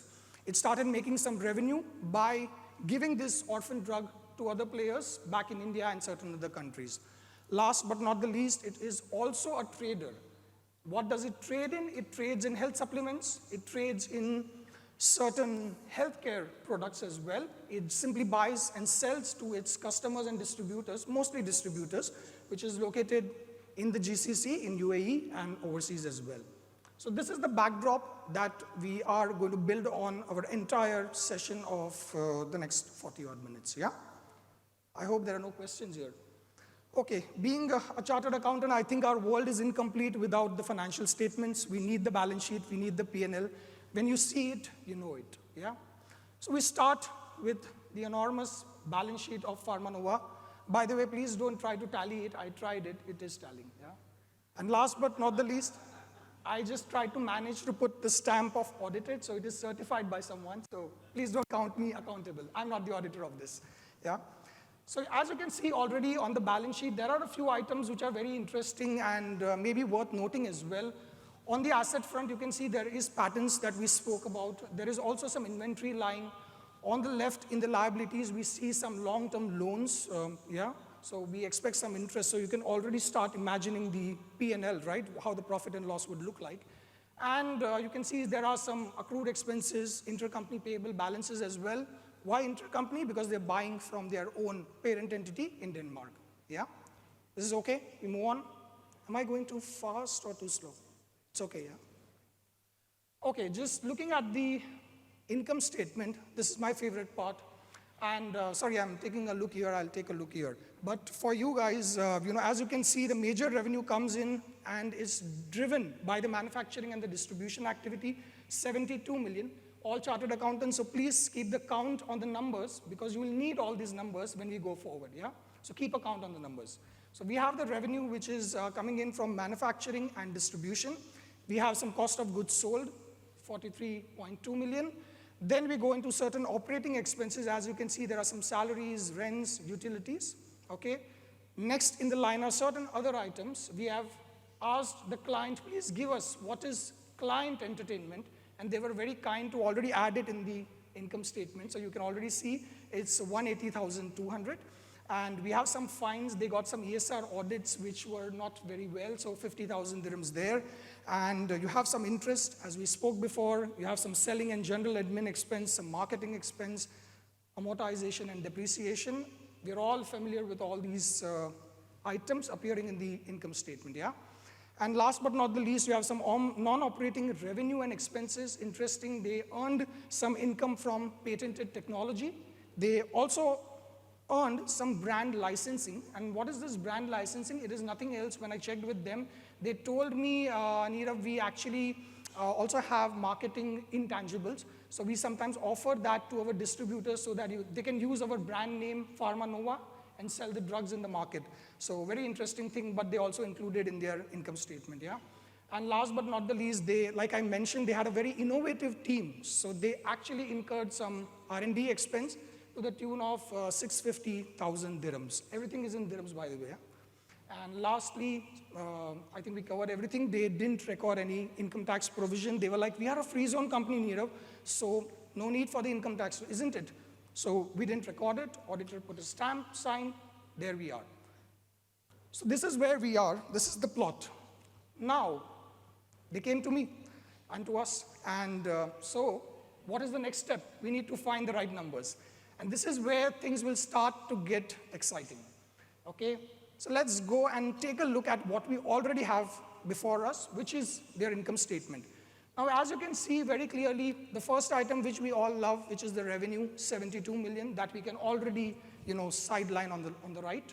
Then we also have certain client entertainment. We know this is a non-deductible expense. Only 50% is allowed. So we put it on the side. We have some fines and penalties. Again, non-deductible item, put it on the side. And there are some IP-related items. We understand that from an IP point of view, there are some challenges. We need to identify what is qualifying intellectual property, what is not a qualifying intellectual property, what are the expenses which are incurred towards the qualifying intellectual property income, and which is not a qualifying intellectual property income as well. So we identify these expenses readily available and put it there, and we then jump onto the return, of course. But is this information enough? Do you think this is good enough to complete the return? I think we all know the answer, it's no. So I created something which looks very complex. And I thought, yeah, let's try to decode it. So we are sitting in the center, we are Pharma Nova, and definitely we know whatever appears in orange, just for your reference, it is a qualifying income for simplicity. Immediately we know that there is a qualifying revenue which is coming from the activity of manufacturing and distribution in the given scenario. We also would need some breakups in terms of what is coming from a free zone person, what is coming from a non-free zone person. So we need that kind of information as well. On the right, very quickly, we know that real estate is a big business in the UAE. Again, a lot of companies also invest in real estate. So we need to find out, do we have real estate to begin with? What is the nature of the real estate and where is it located? Is the real estate a commercial property? If it is a commercial property, is it located in a free zone? If it is a commercial property located in the free zone, is the recipient also a free zone person or not? We have to go down to that extent. So we will try and ask Pharma Nova all these questions, right? So this is also one thing on your left, or on your right, sorry. Then we go out here on the IP side. This is where things will get to start a bit more challenging in terms of finding the right information, finding the right balance as well. Why I say that, you'll just see it. So IP income, first and foremost, is the income stemming from a QIP, qualifying intellectual property, or not? That's the first question that we need to ask. The second that we need to ask is whether this income is from a non-qualifying QIP as well, right? So we also need that information. If we find out that the income is stemming from a QIP, which is a qualifying intellectual property, then we also need the split. What is the overall expense relating to the QIP, and what is the qualifying expense relating to QIP? Anybody, what is known as qualifying expense for a QIP? Or maybe anybody who knows what is a QIP to begin with?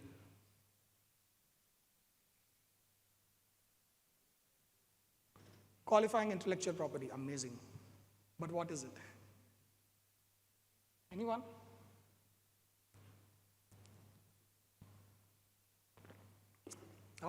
I thought we are 450 chartered accountants, guys. I hope I'm not making you sleepy because you were all answering Prakhar. None? I think it's a very simple term defined in the law. It includes two major things. One is patents and the second is copyrighted softwares. The definition is wide. I'm not going into the nitty-gritties of it, but in a very simple layman language, it covers patents and it covers copyrights and softwares, but it explicitly does not cover trademarks. It does not cover marketing intangibles, for example, like a brand name. It does not cover that, yeah? And what do we mean by expenses which are relating to QIP? The lawmakers very sneakily said that you come to UAE, you book all your profits here, you book all your revenues here, but I don't really see that kind of effort put in developing the IP in the country. So I want to see the companies book R&D expenses in my country. If you get the right people onboarded, if you have the expenses, which is research and development, spent to create the IP, then that kind of income, or sorry, that kind of expense would be classified as qualifying expense relating to qualifying intellectual property. So far, so good? With me? Audience in the back? Do you need some coffee? No? Okay. Okay, last but not the least, we go towards certain other items that you see in the bottom of the screen, and this is, again, something that we always will need to ask our clients when we are dealing with free zone persons specifically. The first one, starting from your left, is the foreign or domestic PE. So we are going to ask Pharma Nova in this case whether do you have a foreign or a domestic permanent establishment. What is a foreign or a domestic permanent establishment? Anyone? Sorry, come again. A bit louder, whosoever is speaking. Can't make out. One which is outside country, one which is inside the country. In the mainland, absolutely. So if, let's say, Pharma Nova has a branch in the mainland, that could be considered like a domestic permanent establishment. If Pharma Nova, for any reason, has a branch, let's say overseas, or a dependent agent working overseas, it could be considered like a foreign permanent establishment. Again, if there is any such PE, then we need to ask Pharma Nova, do you have any such PE or not? Next in line, income from excluded activities. What are excluded activities? Anybody? Yes, that's the most important one. I really find that, whenever you sell to natural persons, right, it could be an excluded activities. So for instance, if you go and buy something which is in a free zone as an individual, for example, you are in the duty-free zone and you buy something from, the duty-free shops, it is sale to natural person, although they are sitting in the free zone, it is an excluded activity. So the shops will have to classify this as income from excluded activities, yeah? Then there are some other lists as well, by the way, this is just the only one I'm speaking of. Next, we also have revenue from free zone person that are not BR, beneficial recipient. What do you mean by beneficial recipient? Anyone?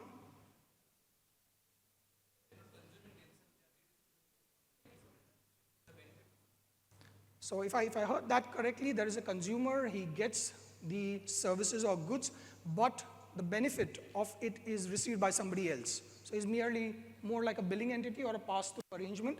So if it is a pass-through arrangement, then that recipient is not really a beneficial recipient, although it is a contractual recipient. So that could also be a case where there is a free zone person to free zone person supply, but the recipient is not a beneficial recipient. The moment that recipient is not a beneficial recipient, what happens is, this is not a qualifying income. So it will be outside the scope of qualifying income. Yeah? Last but not the least, there could also be certain non-qualifying revenue from non-free zone persons. So there could be instances where the company is selling goods to non-free zone persons, and for whatever reason, it is not falling within the qualifying list of activities. It could be non-qualifying in nature. So this is bare minimum that we will need to ask, and we can obviously, if we go back, we cannot rely on this information. We will need to ask Pharma Nova all these questions and collect all this information. Let's see what happens once you collect all this information. So I reached out to Pharma Nova again, and I asked them, okay, do you have all these information? And they were very kind to give me the information. As you can see on screen, the first thing, the qualifying revenue, I asked them, okay, you have got 72 million worth of revenue, if you recall the number. That's 72 million. Could you give me the split? What is coming from the free zone and what is coming from non-free zone person? Very kindly, they gave me the split, 30 million from free zone person, 42 million from non-free zone person. Okay, solves my answer. I also checked with them. I can see some patents on your balance sheet. I can also see there is a patent income in your other non-operating revenue. Can you give me some more details? They said, whatever you see on the P&L, that's what we have. Typically, we have the income from QIP, which is income from the patented technology, which is 6.3 million. We have also got certain income from non-QIP, which is the brand licensing that you saw here, which is 2.4 million. Then within the income from QIP, what are the expenses? We saw two numbers in the P&L, if you recall. One is R&D, and the other one was for the brand licensing cost. And what you see here, what is actually the expense relating to QIP it is only the R&D. So we take the overall expense as 650, which is for the R&D. We also see what is the qualifying expense against the QIP, which is again R&D, 650,000. So far, so good? Easy peasy? No confusion? Yeah? Okay. All these questions, they simply told me, we don't have anything like that. We do not have real estate, commercial property, within free zone, outside free zone, from a free zone person, non-free zone person, no confusion there. We do not have a foreign or a domestic PE. We do not have any income from the excluded activities. We also do not have any recipient which is not a beneficial recipient. Yeah? So everybody is a beneficial recipient. And last but not the least, we do not even have any other non-qualifying revenue. Okay with me? Okay with you? Yeah? We go forward? Any yes, no? Something to tell me that you are all listening, or maybe you dozed off? I also heard some snoring, by the way. Okay, you're alive, that's good. Okay. And then again we come back here. Is this information still enough? Any guesses? No? Yes? Maybe? No? Okay, you know the answer. I'll not dwell on that. Let's take a look at the corporate tax return and actually go through it and find out. In the process, you will see that I'm also filling out whatever information that Pharma Nova has given to me. And you can stop me in between this section specifically where something is not really clear. Yeah? First but not the least, I think Prakhar already went through the return. I'm not going to go in detail. I'm just going to pick on wherever I Control F, free zones, it's on the screen, okay? So, first thing, in taxpayer details, the first question, is the taxpayer incorporated, established, or otherwise registered in a free zone? Obviously, yes, it is. It is in Javza. The second question, is the taxable person making an election to be subject to corporate tax at the rate of 9 or not? We are saying no, it is not making that voluntary election. Why do you think they are telling you this? If you are a free zone person, why are they asking you for this voluntary election time and again? Because there could be global minimum tax. It is an option that if you don't want to take the exemption, but this also tells us that by default, the authorities are considering all the free zone persons as qualifying free zone persons. If you don't elect this, it is given by default that you are a qualifying free zone person. So we have to expressly tell them no. Sure.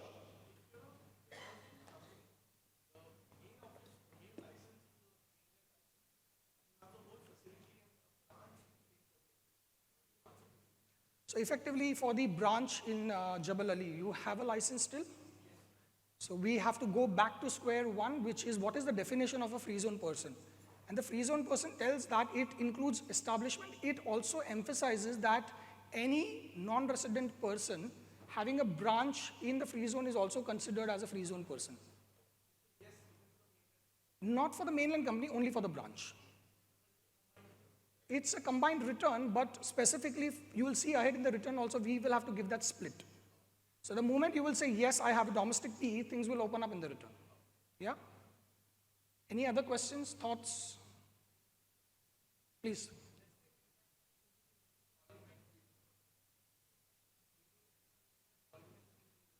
Correct.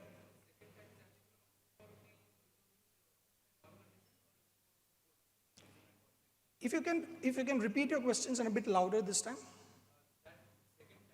Yeah.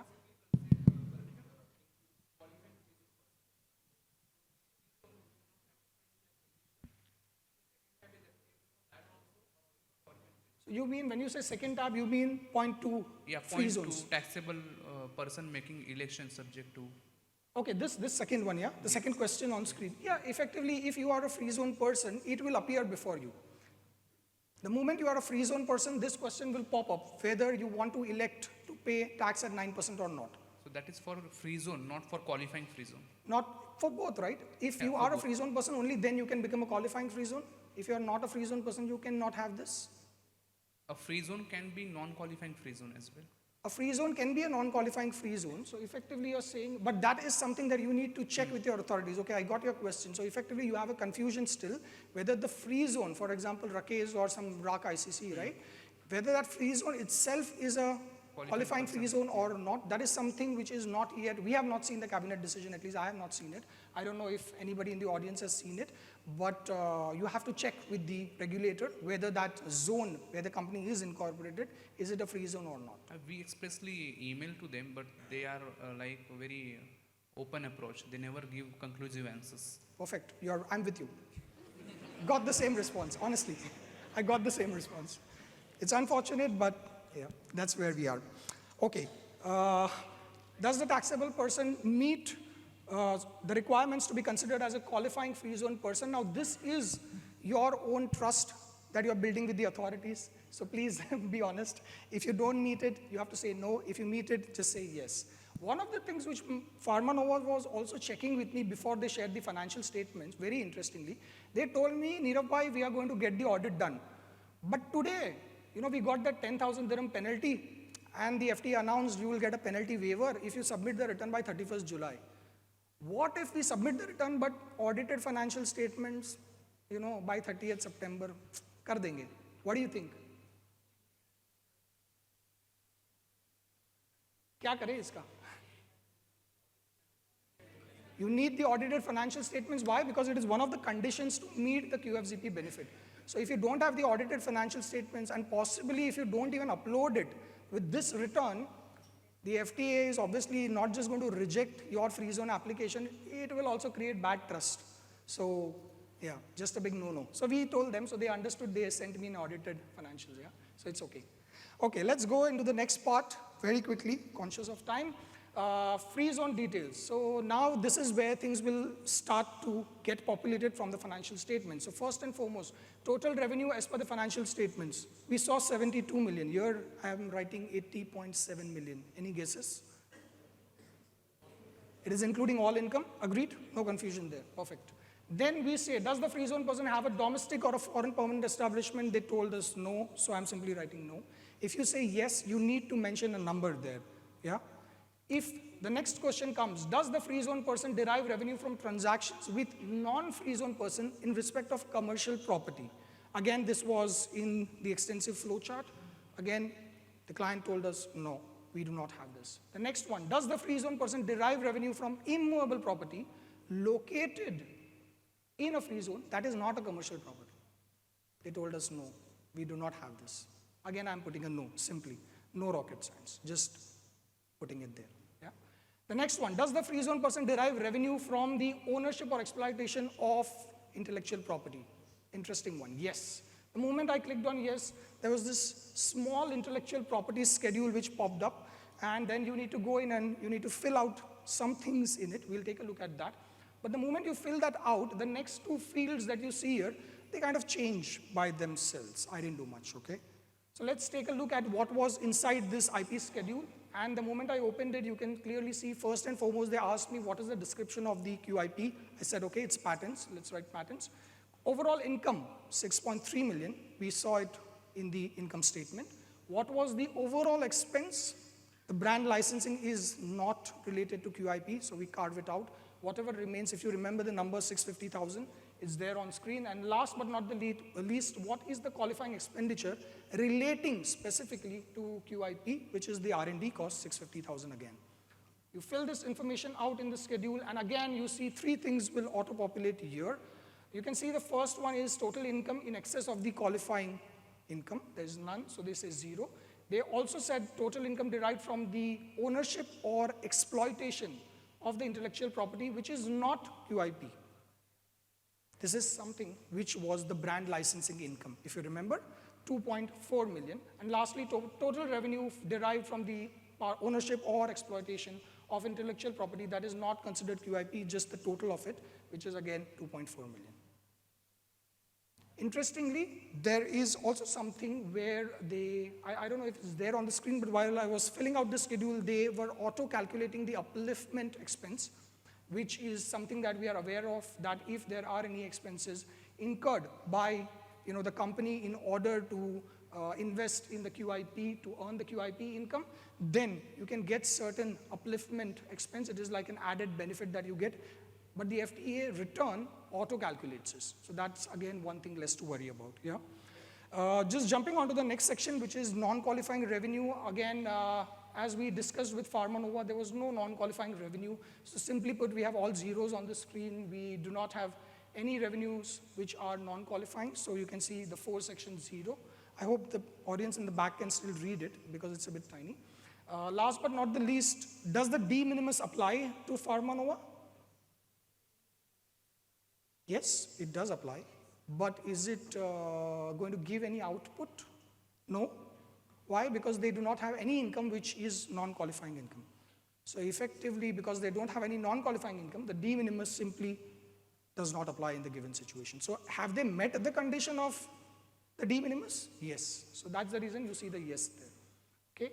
Quickly going on to the next part. So we have the qualifying revenue. This is the split that you already saw. So do we have the qualifying revenue derived from the free zone person? Yes, 30 million. Do we have the qualifying revenue derived from the non-free zone person? Yes, we've got 42 million. Do we have the IP income, QIP, 6.3 million? Yes, we can see on screen. You also have the option here to select the qualifying activity. I selected 2 activities. One was manufacturing, and the second one was, which you cannot see here, distribution. Sorry, manufacturing is what you can't see here, distribution is what you can see here. Fair enough? With me? Any confusion? Yes?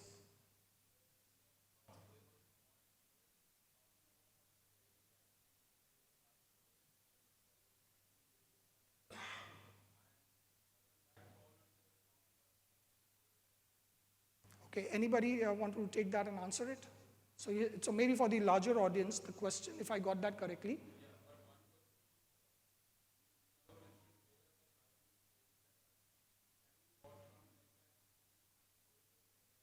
Correct.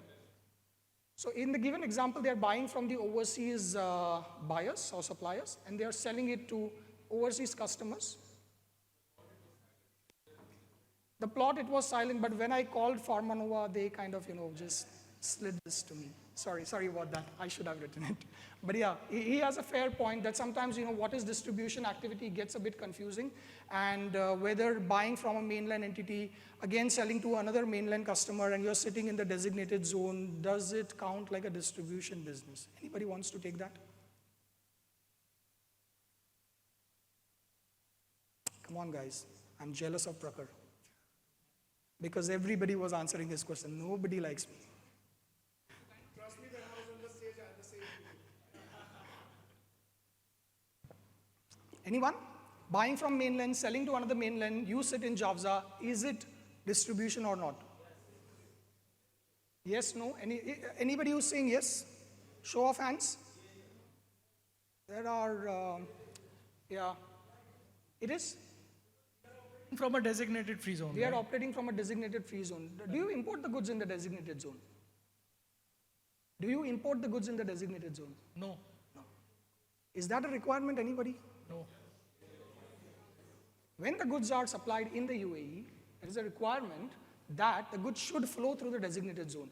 If you do not import the goods in the designated zone and then send it out, at least in my view, it might not be a distribution activity. But yet, open for discussion, yeah? But not right now. Don't start discussing now, please. Yeah. Okay. I'll just go forward. The next one is very interesting, which is meeting the substance test. I think a lot of companies, they come and ask us, even Pharmanova was trying to inquire, they have some friend and they have a company and they just have a flexi desk. Is that flexi desk okay in Javza to meet the substance test? Yes, no, maybe. But they have one employee sitting on the flexi desk every day. Full-time employee.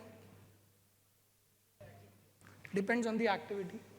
But just if we talk about the substance, do you think it's okay, not okay? Majority of saying, at least this side has been very vocal because I can see them. So they're saying it's a no. Anybody else? People whom I cannot see, but you can see me. Yes? No? No? Okay, let's go with the vote. Majority of you say no, it is not allowed. Ideally, what is the substance test? The law does not tell you whether you need an office. The law does not tell you that you need 10 employees, 5 employees, 24 employees. The law simply tells you, boss, you are doing business from the designated zone or the free zone. I want you to be there formally, in form, in substance, in blood and flesh. So as long as you have an office there, as long as you have full-time employees, as long as you can justify the income that you generated through that office, ideally speaking, you should be in the clear of meeting the substance rules. Yeah? But formally, you will have to also authenticate it and declare yourself that you do meet the substance test. So the first and foremost, they ask us, are all employees located in the free zone? We checked the Pharma Nova. They said, yes, all employees in free zone. We said, how many employees do you have? He said, Nirav bhai, you know, it is manufacturing, so we need labor. We are not completely using AI and automated everything. We have around 24 employees, including the back office team. All 24 go there. Total operating expense incurred in deriving the qualifying income. You see some vague number there. And I think this goes back to what Prakhar was also saying. Don't go typically as per the face of the income statement.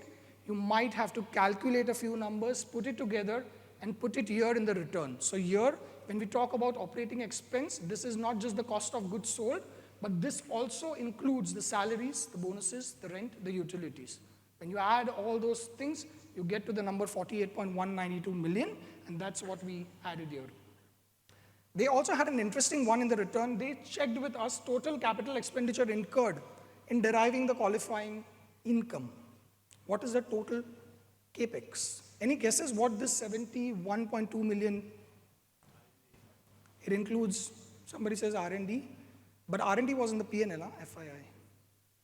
They are talking about capex. Any guesses what this includes? It includes, I can hear intangibles. Anything else? Healthcare equipment, so you have property, plant, and equipment on the balance sheet. Yes, she has a sharp memory. So it includes that. What else? Did you see the balance sheet? You want to go back? I have to go a lot of slides here, please. Then I have to come back also. There was one item which was leasehold improvements. And that leasehold improvements is also a capex from which you are doing your qualifying business. So all those expense typically is to earn your qualifying income. So we have clubbed everything, which is the value of the total non-current assets, which is 71.2 million. Yeah? Without wasting much time, last question. Have any of the core income generating activities been outsourced to an outsourcing service provider? Do you know who is an outsourcing service provider?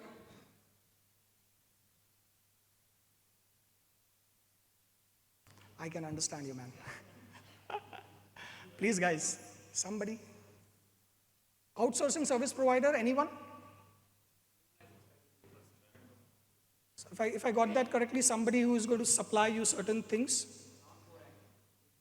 Sorry, come again? Non-core activities. No, but this is saying, have you outsourced any core income generating activities to an outsourcing service provider? At least in the income statement, we did not see any such expenses. Even they gave us the trial balance, which I'm not sharing with you. But in that also, we did not see anything which was paid to any third-party outsourcing service provider, let alone contractors and corporate service providers in that category. So effectively, we simply say no here. Not going into detail, but you can catch me after this session if you want, yeah? Okay. Yes. So there are two questions. One is, what is the implication for related parties? So there is a related party schedule that you need to fill out if the transaction value is more than 40 million annually. That's one part. The second thing is, for the outsourcing service provider in specific, if you say yes, then you will have to give all the details of the outsourcing service provider, including the number, that is the expense that you incur in terms of the outsourcing service provider. But it's not a very technical information, so I'm just skipping it.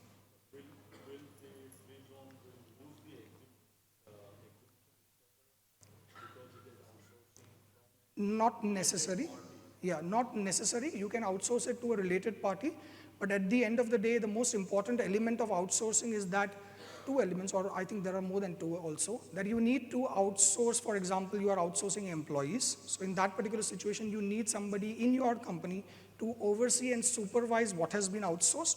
And in addition to that, you also are outsourcing typically not just the back office functions, but you are outsourcing the core income generating activity related expenses to somebody else, for a third party to undertake. So it could be a related party, doesn't matter.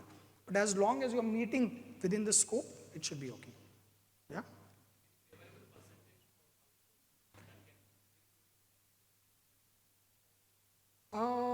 They say reasonable, right? So there's no favorable percentage as such, insofar as you are able to reasonably prove why you need to outsource, what you are outsourcing, and what is the expense coming out of it. You should sail through.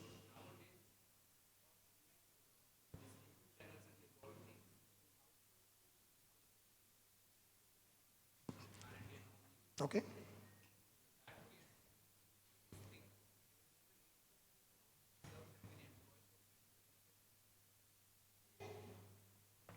So okay, maybe you want to give him the mic.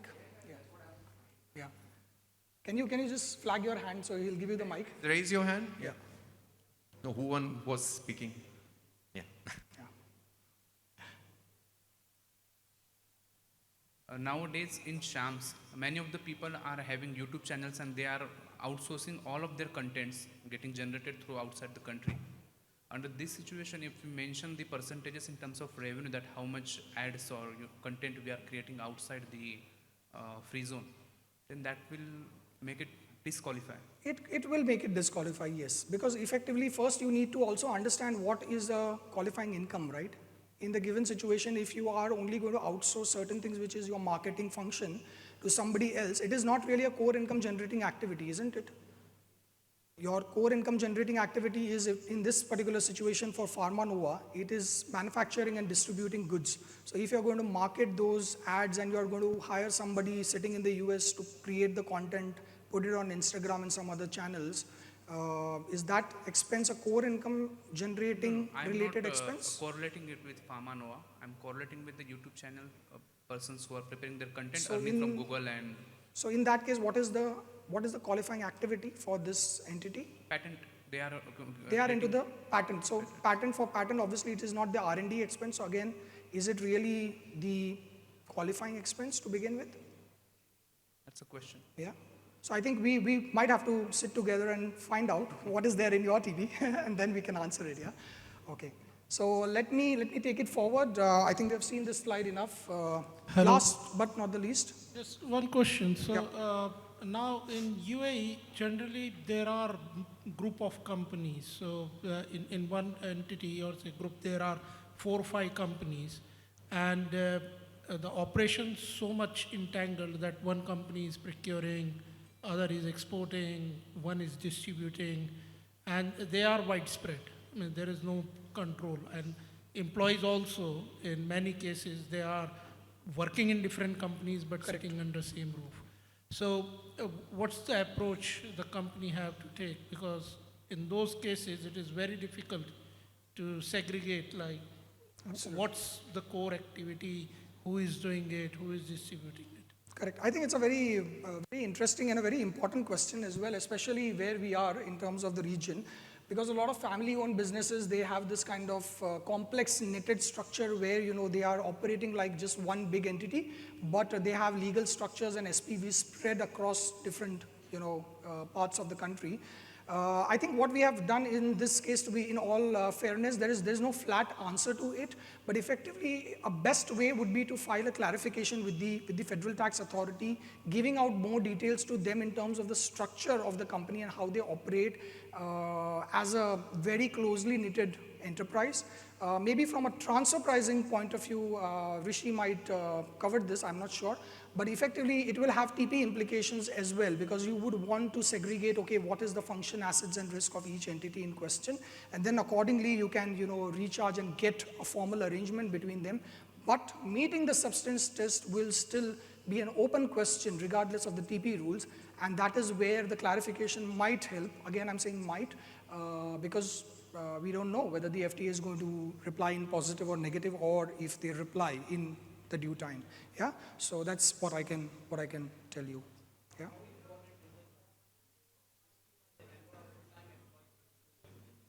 Sorry, I'm just hearing one question right now. Maybe you want to.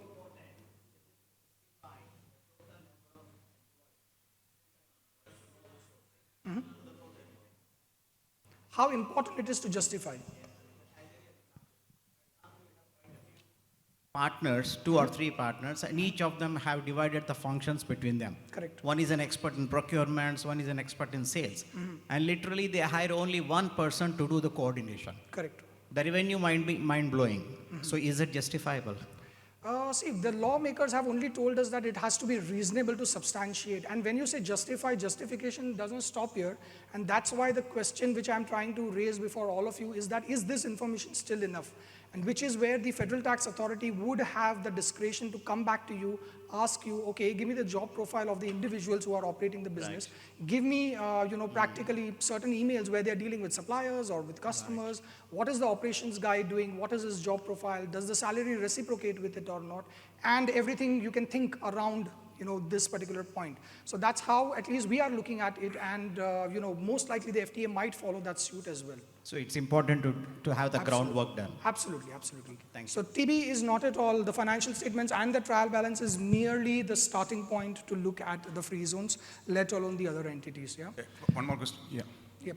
Regarding outsourcing the core income generating activities, if a company is getting outsourced employees and it is doing the work using the outsourced employees, not outsourcing the activity, because I am getting the employees from my group company, and I am supervising them and getting the activities done. So, is it like I am outsourcing the core income generating activities, or because I am doing it, I am just outsourcing the employees and paying the salary to the group company? Okay. So, group company is also located in the UAE, in the free zone. Yeah, both companies located in the free zone. Both companies located in the free zone. So effectively in this situation, the important question, maybe something yet to be found out, is whether, let's say that this is a business of trading or distribution, or it is some other qualifying activity like treasury function to related parties. Whether the income that you generate and the person sitting behind the desk and trying to do the job, right, which is the core income generating activity, are they the ones being outsourced, or is the technology which runs this entire show, is that technology being outsourced from a third party? It could be a related party in the free zone or a third party. If the answer is a yes, and you have demarcated line of control where the third party or the related party can prove, to the T that, okay, look, this is the line of demarcation. I have 10 employees, 3 employees always works for my related party, which is having a qualifying income. It's like, because of the visa quota restrictions, correct, okay, one company may be having the quota, and absolutely, just this company is hiring the employees for the other company doing the actual business, the trading business.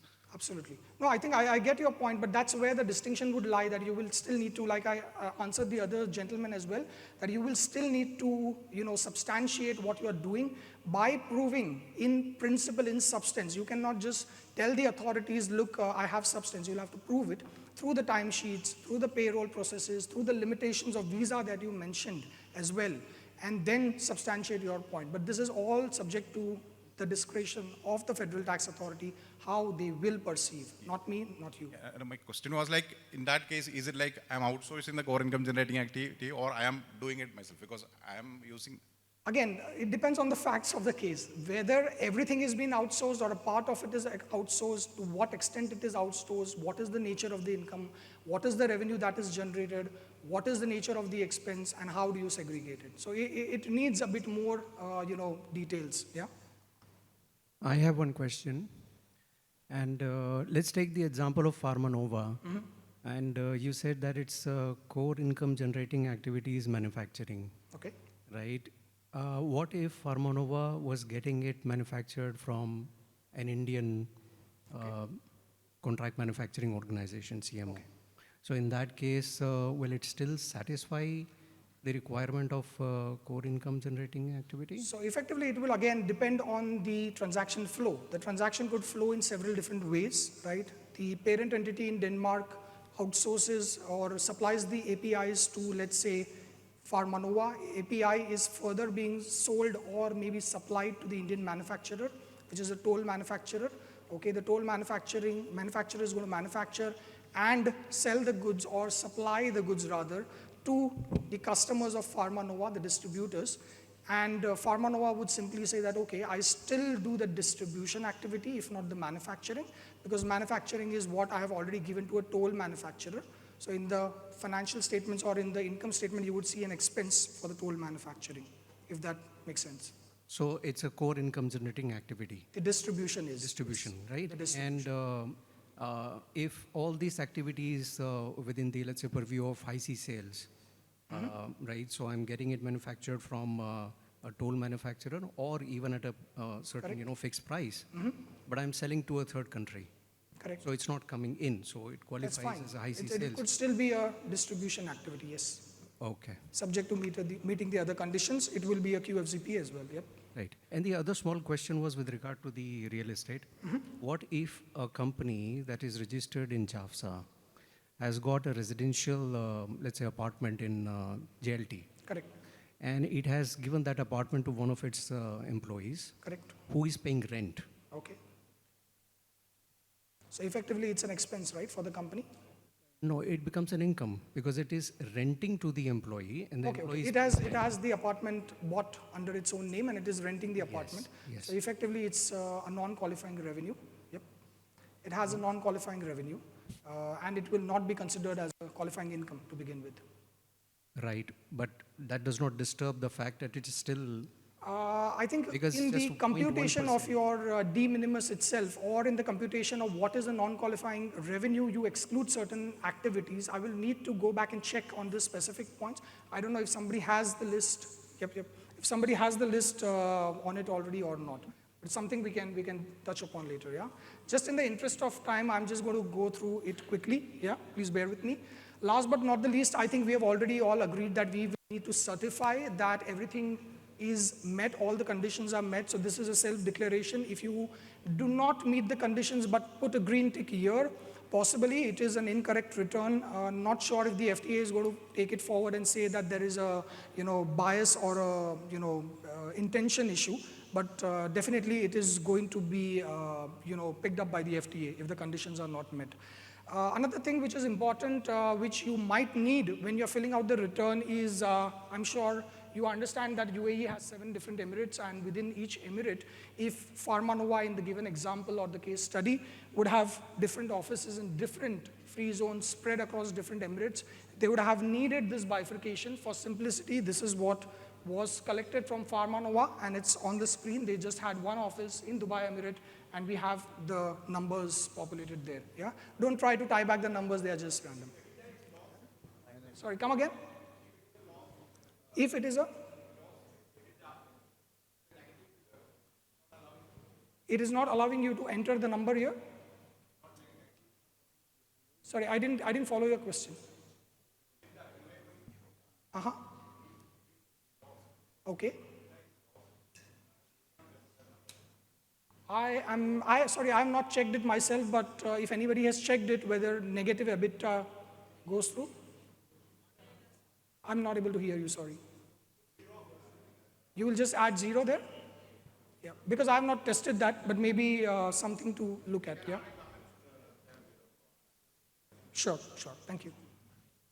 Okay, just going very quickly, last but not the least, we also have, so you see on the top, we are now on the accounting income adjustment slide and the exempt income adjustment slide. So typically accounting income, we already know how this income has been calculated. Any guesses? How did we arrive at 11 million? Anyone in the group? And there is also some income which is subject to tax, 2.15 million. Anyone? You just have a minute, huh? Because,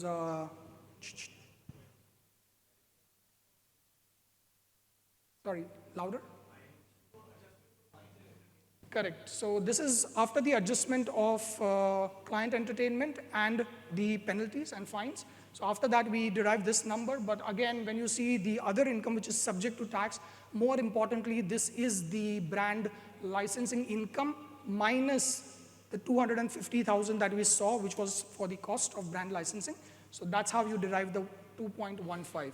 And this is what is your income which will be subject to corporate tax at the rate of 9%.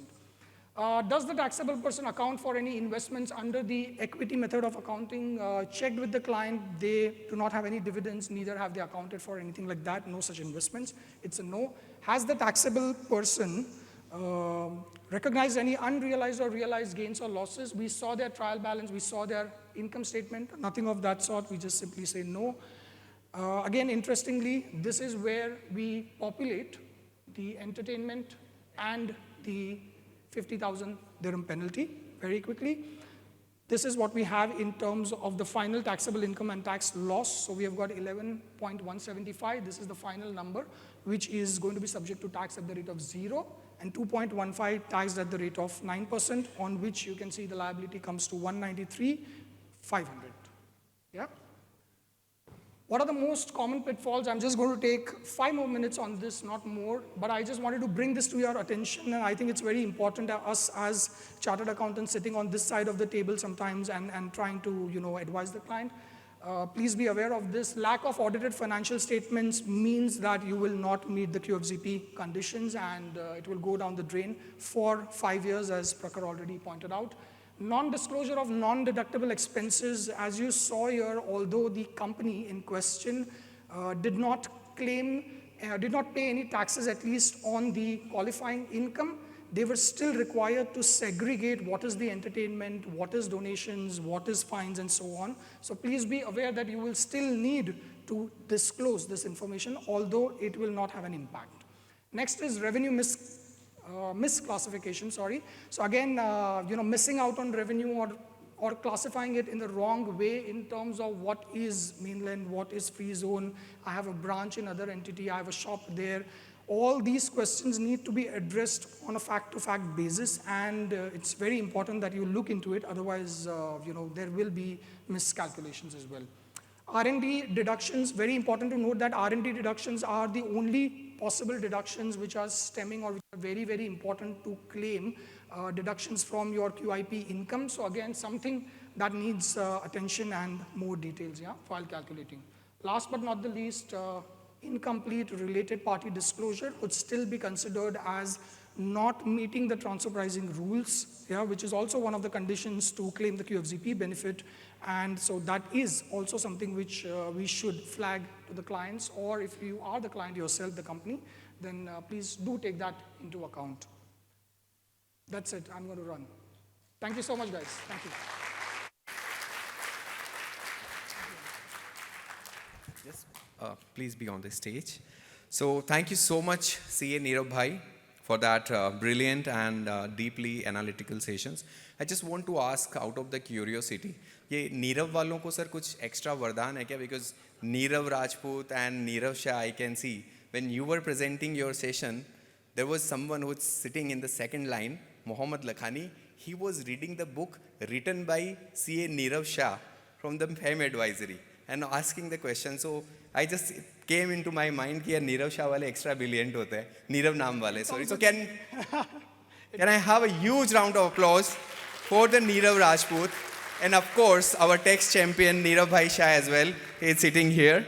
So your clarity, structure, and the practical tips have certainly made a complex topic feel like a lot more manageable. So with that, I would like to call our chairman, CA Jayaprakash Agarwal, vice chairman, CA Rishi Chawla, our treasurer, CA Ashna Mulgaonkar, and along with that, one of our senior members, CA Ella Versen sir, on the stage to do the honor to present a memento on behalf of the chapters and the members. Can we have a huge round of applause for CA Nirav Bhai? It was amazing. Thank you so much.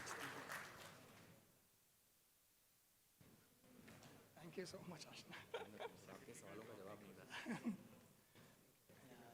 Tried my best. Thank you so much, sir. Thank you.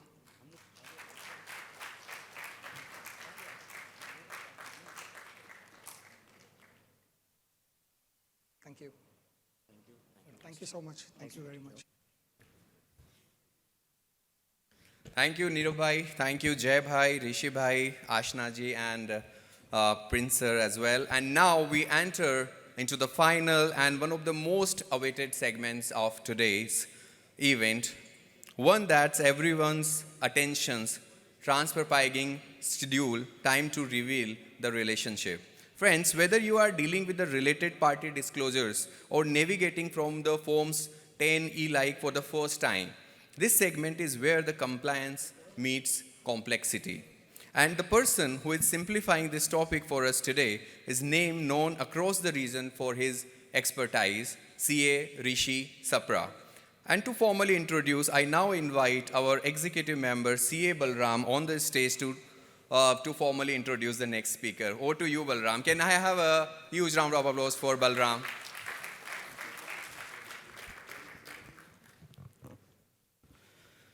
Good afternoon, dear members.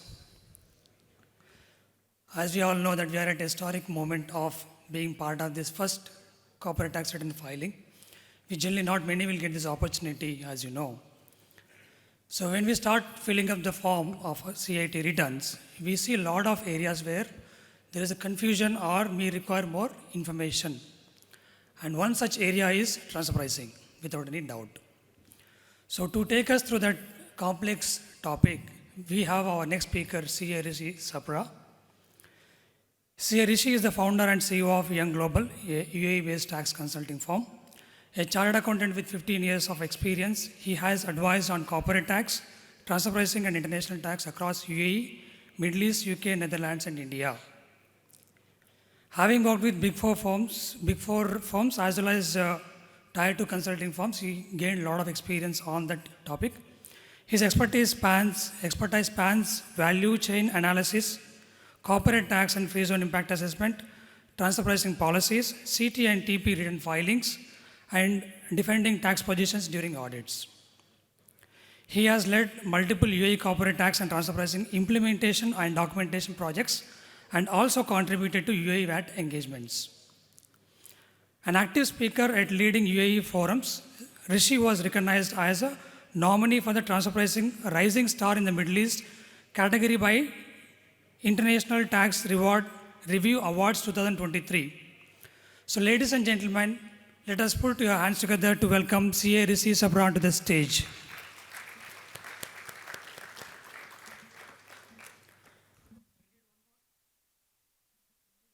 Round of applause because it is complex and complicated topic. Let us just cheer for it. Thank you so much, sir. Thank you for the kind words. Yeah, it's okay.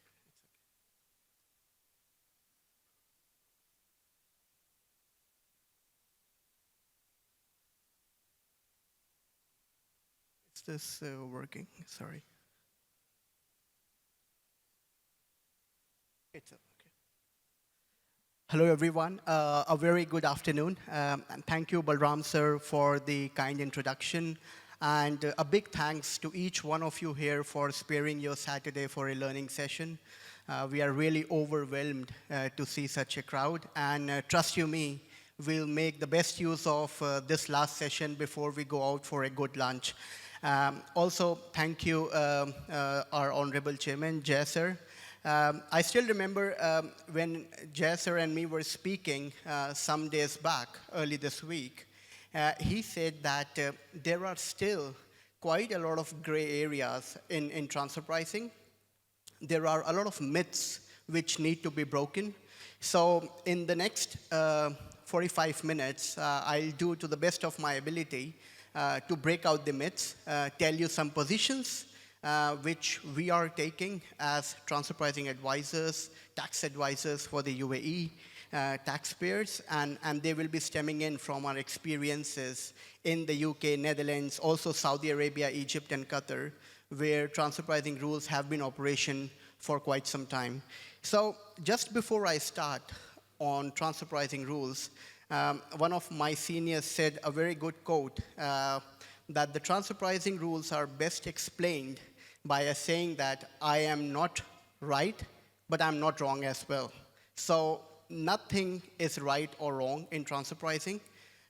We have to take some sensible and practical positions which can be defended in the event of a tax/a transfer pricing audit by the tax authorities. So we have some set of slides here. I'm still trying to understand how green, yeah? Okay. This one, yeah. Okay. Okay, thank you. So in terms of the discussion items today, we have a set of items which we would really like to discuss, and we'll not go too much into the theory. I'll be focusing more on the practical aspects and live case studies which have come across to us in the course of the last year. So we'll start with an overview of the TP disclosure form. Then we'll very briefly look into the schedules, what they say, what we need to do in there. Thereafter, we will focus on one of the biggest pain points which we hear from the taxpayers around TP benchmarking analysis, who could be a director or an officer in a connected person definition. Then we have some case studies.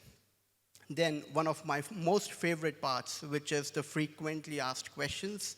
This is where we'll share quite some insights as to all the questions which businesses have been asking us and we have been learning throughout the way. Then we will discuss about some supporting transfer pricing documentation apart from the TP disclosure form, which needs to be maintained. And thereafter, something which no one wants to talk about and we hate to listen, but unfortunately we have to discuss penalties. What if you don't comply with the law? Hopefully we all will, but in unfortunate situations, what are the penalties alongside the TP disclosure forms? And thereafter, we'll leave you with some good key takeaways, which you can carry with yourself towards the end of the session. And we'll leave some room for the Q&A, but mostly towards the end of the session so that we can make the best use of time before we break out for lunch. So just to start, basically, we all have heard till now what is a TP disclosure form. So I'll just run into the pain points. The thresholds for preparing and submitting a TP disclosure form in the UAE are quite complicated, to be honest. If you see countries like Saudi Arabia, they have just no threshold for a CTDF, which is called a controlled transaction disclosure form, synonymous of TPDF. Qatar has some rules based on net assets or turnover of related parties, based on which a TP disclosure form has to be filed on the RIBA portal. But the UAE has quite some layers of thresholds when it comes to TP disclosure forms. One of the first one is when we talk about related party transactions, the aggregate value of all these transactions should exceed 40 million in the first reportable tax period. That is number one. Now, if you qualify that threshold, then only you move to the step two, which is more around the transactions in categories whose value exceed 84 million in the taxable period. Only those need to be disclosed. Now, this is specifically for related party transactions. And if we turn the wheel now onto the connected person transactions, the disclosure is quite low. It's only 500,000.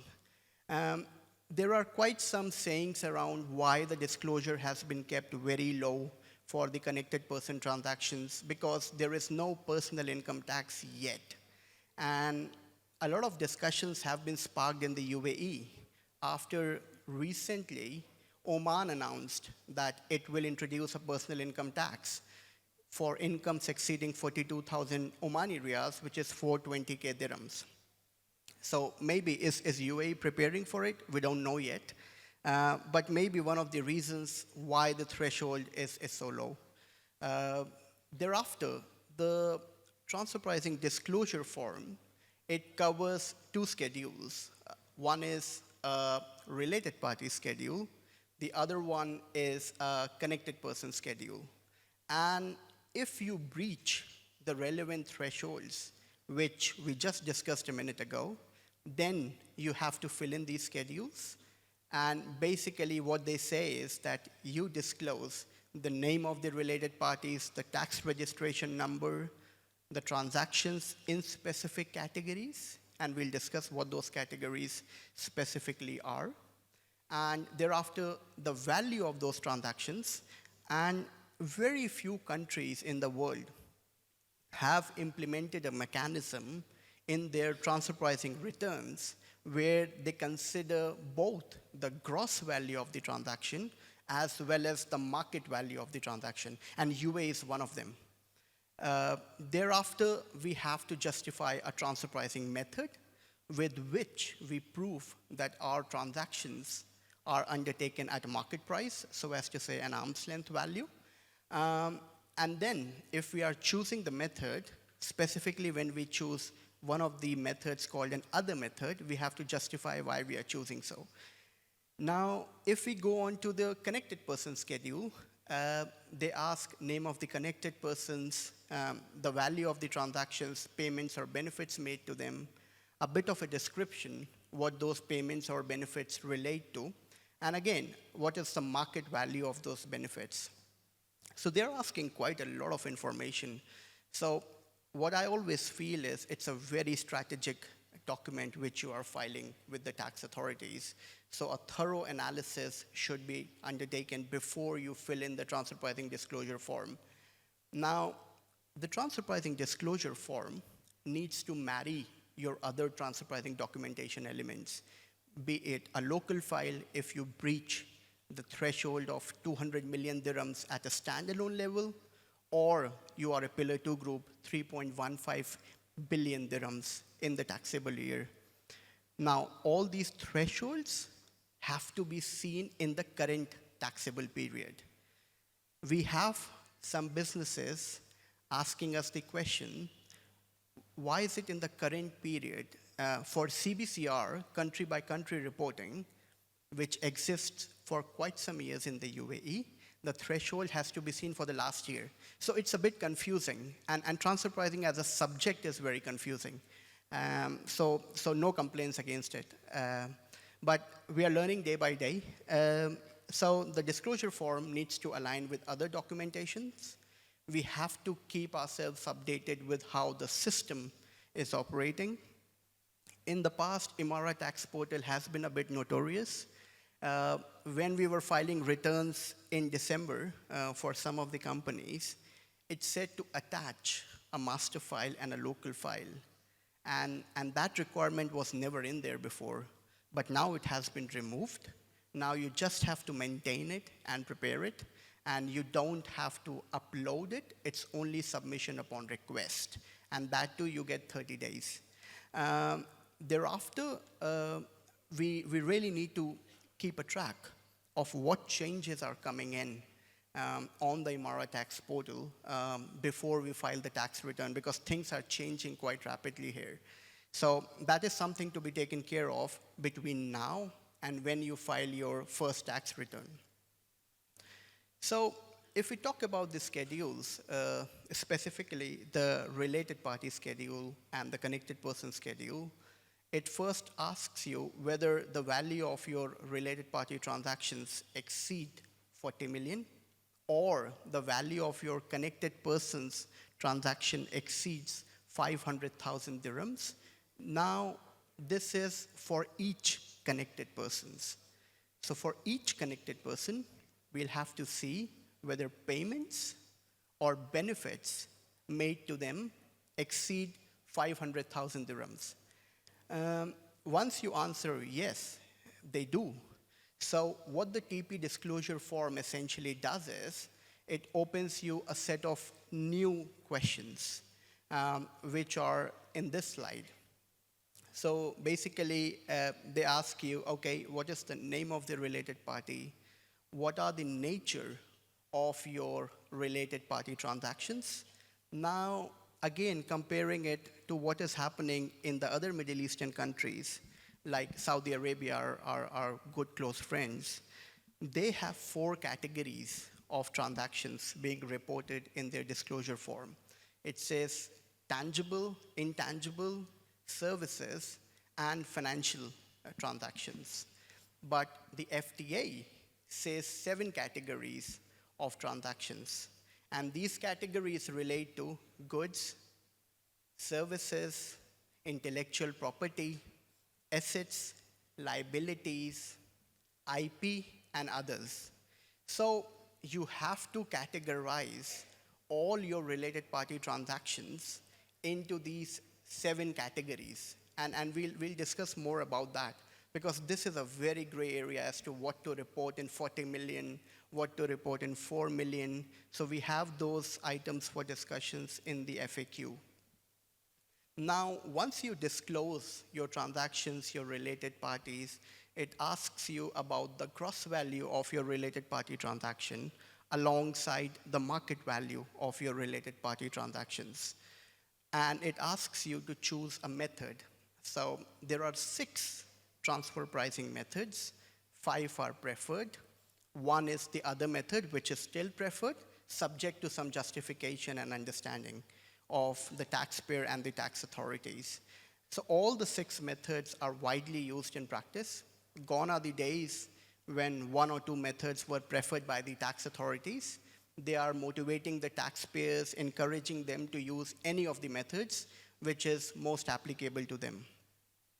Now, there is one more element here which asks about TRNs, tax registration numbers, and TINs, tax identification numbers of the related parties. And in our experience, most of the time, we do not get this information, especially for foreign related parties, but this field is not mandatory. Unfortunately, none of the other fields are not mandatory. All the fields are mandatory except this one, TRN and TIN. And it might change, so that is why we need to follow what's happening. Now, this was the related party schedule relating to income. And if you resonate that to expense, you have to give the same information.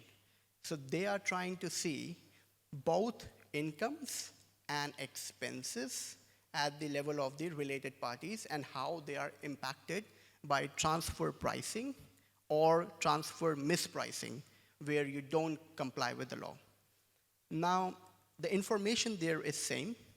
The risk is that if you don't put in your proper related party revenues, they might inflate it and offer an adjustment to the tax.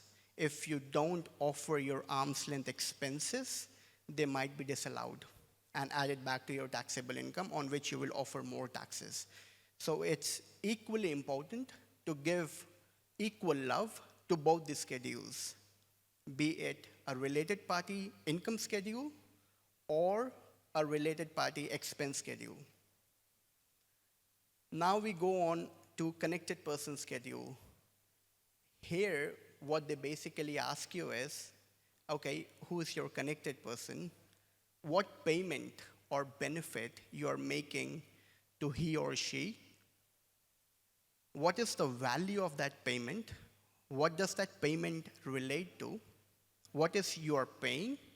And what is the market value of those payments? And a brief description if you are using other method to prove that the connected person transactions are at arm's length. So these are the 2 schedules which we are required to prepare in a transfer pricing disclosure form, related party income, expense to summarize, and a connected person schedule. Now, we have been talking quite a lot about related party schedule, connected person schedule. One of the biggest pain point based on our experience in the UAE, corporate tax and transfer pricing law, is first, the definition of connected persons, and second is how do we do a benchmark? No one does like we do, so how can you find companies similar to us? It's very tough. There is no data in the Middle East. Trust you me, we agree with all of that. It is complicated, it is subjective, but we have to start from somewhere.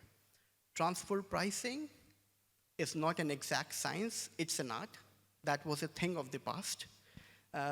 It's based on very sound economic principles and a lot of common sense, which is stemming in from sensible and practical decision making, the positions we need to take. Now, a lot of times I do say, okay, positions need to be taken, but where are these positions coming from? What is there in the UAE to refer? So we have a corporate tax law which has certain clauses on transfer pricing. It has 5 or 6 articles. Then we have a transfer pricing guide, which is a soft law. A soft law means it cannot be litigated in the court of law. It basically means that this is how the tax authorities will interpret the application of transfer pricing rules in the UAE. This is what the guide tells you. You can take a position in the favor of the guide or against the guide. And so can the tax authorities. It's just a directional outcome. And this concept is not new in the UAE. So the guides having synonymous names like decrees, consultation papers in the UK, decrees in the Netherlands, they're very famous. So they keep on coming in, and they are being used on a case-by-case basis. Now, what essentially is a benchmark? A benchmark basically is that if you are undertaking a transaction with your related party, be it services, sale of goods, licensing of brand, or giving a loan to them, you just have to understand if that transaction didn't occur with your related party, if instead it occurred with a third party, what would be the price of this transaction? So at what price you would have rendered services if it was not your related party but a third party? At what interest rate you would have lended a loan if it's not your related party but a third party? So this is what the benchmark tells you. There are some databases in the UAE which we use on a daily basis for working on these benchmarking analysis to find out what third parties are doing, and they vary on a case-by-case basis. So they do vary on the nature of transactions. So most importantly, very famous databases are from Moody's. They're called TP Catalyst. For traditional service buy-sell transactions, they are called Royalty Stat, Royalty Source for benchmarking IP transactions. We have Bloomberg, Loan Connector, Econ, LSEG, London Stock Exchange Group database for benchmarking loan guarantee transactions. And we have other databases as well. But why we use these databases is because the tax authorities worldwide use them. And even in some litigative cases in Saudi Arabia with the ZATCA, in Egypt with the Egyptian tax authorities, the Qatari financial authorities, and Moroccan, we have litigated certain cases using these databases wherein they have been accepted, and they're very widely accepted in the West. Now, in certain countries, like our dear motherland, India, China, Poland, they want only local comparables. Malaysia, they want local comparables. Even UAE does. It has mentioned in the guide that it needs local comps, but there are no local comps here. It's very hard to find in the database some local companies in the UAE or even in the wider MENA region. So we have to move to other geographical regions. Now, the UAE transfer pricing guide is very specific, to my surprise, on how a benchmark should be done. They talk about the regions. They say you first look for similar third parties doing what you are doing in the UAE. If you don't find them, you move to regional, so Middle East, North Africa. And if you don't find companies similar to you doing your business activities, you can move out to a foreign region. And the foreign region is not described anywhere. It could be Eastern Europe, Western Europe, Asia, Americas, whatever is most suitable to your case. Now, I'll not be diplomatic because the timing of filing the tax return is very close. So I will just give the positions which we are taking, and it has to be assessed and decided on a case-by-case basis.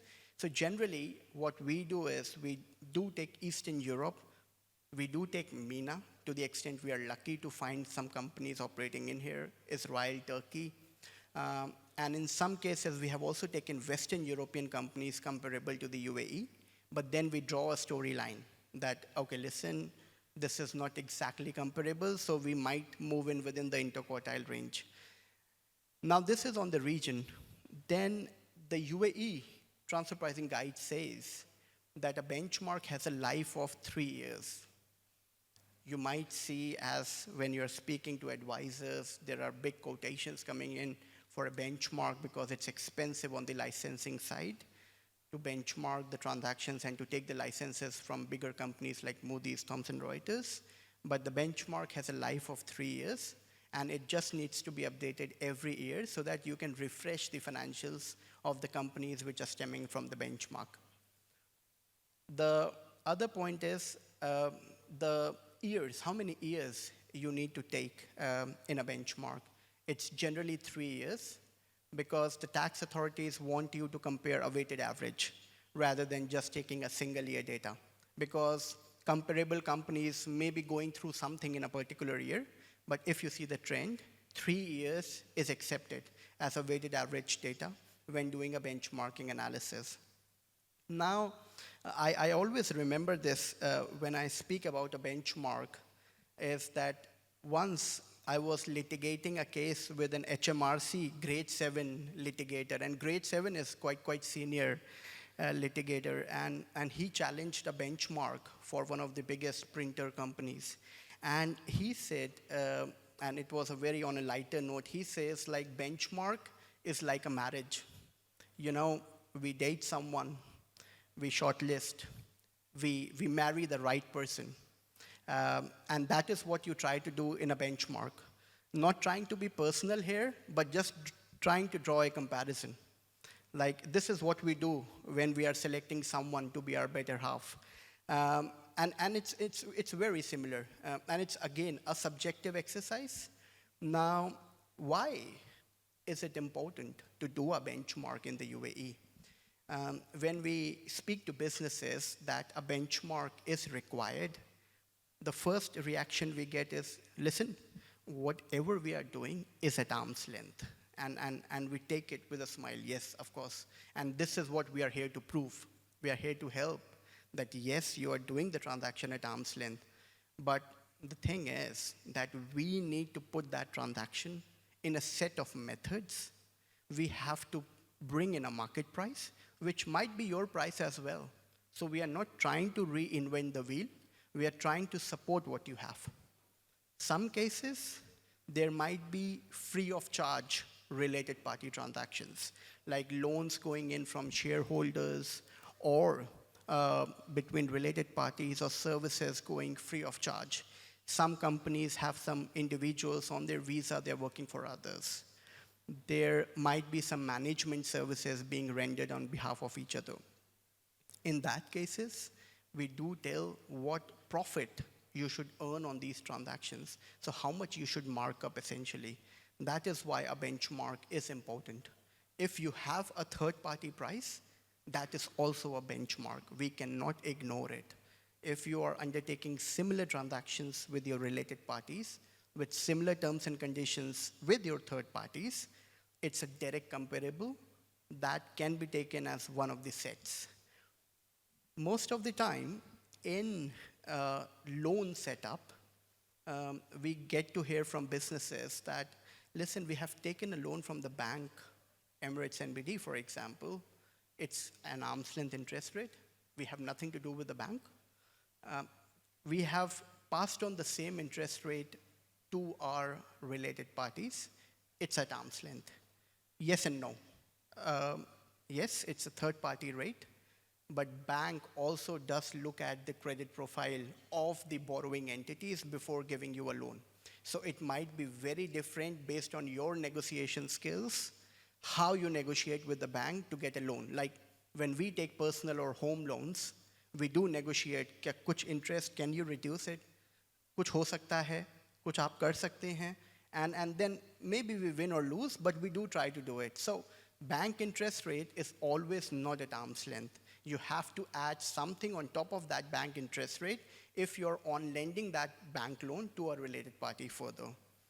In the UAE, a benchmark is important to safeguard your free zone holiday, because in a free zone setup, your transfer pricing needs to be very tight. It needs to be super compliant.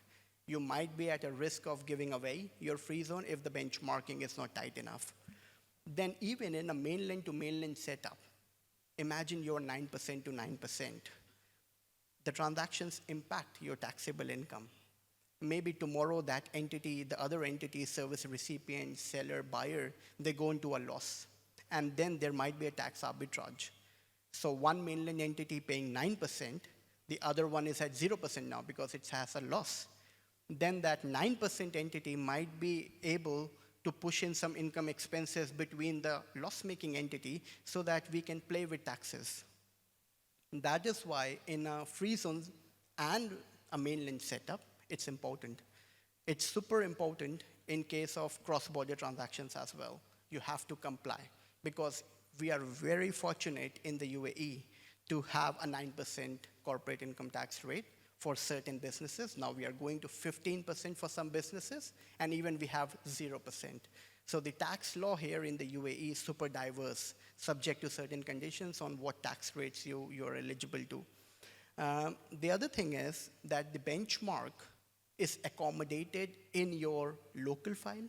If you breach the threshold, 200 million, 3.15 billion, even in a master file to an extent, when you talk about your services, your tangible transactions, intangible transactions, financing transactions, and also in the TP policy document.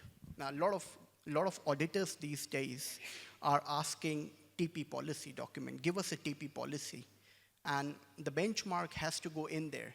So a benchmark is really important to prove that your transactions are undertaken at arm's length, and that is how you give an arm's length value in the connected person schedule and also a related party income and expense schedule. Without a benchmark, you will be unable to do that. Moving on, we have a quick case study. So in this case study, we have a company into educational services. It has a total value of certain transactions, total 9 transactions, value exceeding 40 million. So if you can see, the total is 48 million. Now, what do we need to ask us here? That, yes, the value of transaction exceeds 40 million. Yes, we ticked the first box. Now, moving on to the second category. We have goods, buy and sell, exceeding 4 million. Yes, that need to be disclosed. We have IP transactions with 22 million. Yes, that needs to be disclosed. We have interest, 8 million. Yes, that needs to be disclosed. Now, there is a lot of debate around the topic of, do we disclose outstanding receivables? Do we disclose the loan principal amounts or only the loan interest amounts? How do we disclose balance sheet items? And why do we need to disclose the balance sheet items when the FTA is saying that transfer pricing only applies to transactions which affect your taxable income in the first place? So there is quite some gray areas around that, which we will take in very shortly. Now, this is one of the examples which relates to related parties. Now, coming into our favorite topic, connected persons. Before we go into the schedules and the examples of connected persons further, we would just like to throw some light on what we think, what is our position, specifically on the definition of directors and officers, because it's a big gray area. There is some guidance in the HMRC transfer pricing manual, the UK tax authorities manual, on what these directors or officers could be. There is some guidance in the jurisdiction's regulatory framework like the JAVSA, the DAVSA, what a manager could be. But what exactly are directors, officers? They are important people, we know that. They are super important people. That is a common parallels. Now, further what? Now, in case of directors, we say that chairmen or board of directors, which are coming in the articles of associations, they could be directors. So chairmen, BODs. Now, officers, all the key people, C-levels, CEO, CFO, CTO, COO, even certain managers, like the other day I had a situation wherein one manager of a company was working in a logistics company, and because of his connection, he got a contract of 20 million. And the company decided to give him a managerial remuneration of 4 million. So he was getting 20% of the contract value. Now this guy is important. He did crack in a big deal. So is he a connected person? He could be a connected person as well. So these are positions. Now on a case-by-case basis, depending upon the company, industry, qualifications, position need to be taken and discussed on a case-by-case basis, but also on the face of it, based on common parallels, understanding the roles and responsibilities, we feel that these kind of people could fall in the category of directors and officers. And in my view, I will disclose them in the connected person schedules, considering that they breach the threshold and they are in the definition of directors, officers, and even their relatives, if they're dealing with the relatives. Now, again, one of the most crucial subject being talked. Okay, we understand these are connected persons. Now what? How do we benchmark them? What is the way to benchmark a connected person remuneration? Yeah, it's one of the most heard topic. Like I hear it 5 times a day. Now there are several approaches. As I said, nothing is right or wrong in transfer pricing. So one of the ways is you look at salary guides published by Cooper Fitch, Robert Half, Hayes, Michael Page, and they are reputed HR agencies. They are also on the FTA portal for hiring for the FTA. So FTA will respect them somehow or the other, and they are international businesses which have been existing for quite some years in the UAE and internationally.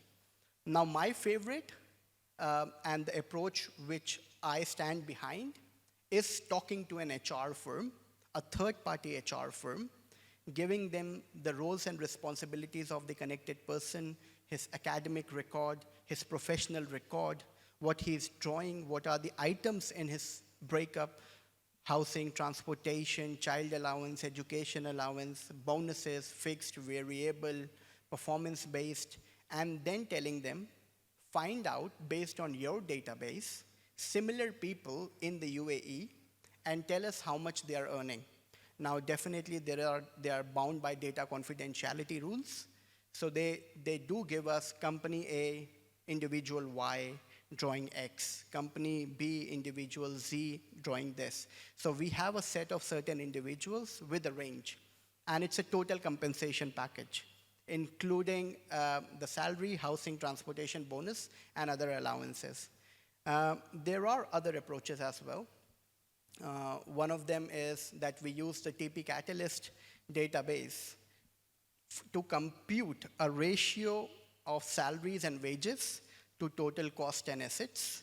But we look only for our comparable companies. I personally don't like that approach because if you have 10 connected persons, how are you dividing that, what you have drawn from the benchmark within those 10 connected persons? Then also there have been some benchmarks on the royalty stat database where we see that how much third parties are paying to the connected persons as a percentage of revenue. There have been leverage to some famous databases like Econ and also Refinitiv from LSEG, London Stock Exchange Group, which gives the information on listed companies. But are you comparable to a listed company? The differences are huge. So that is something also which needs to be seen.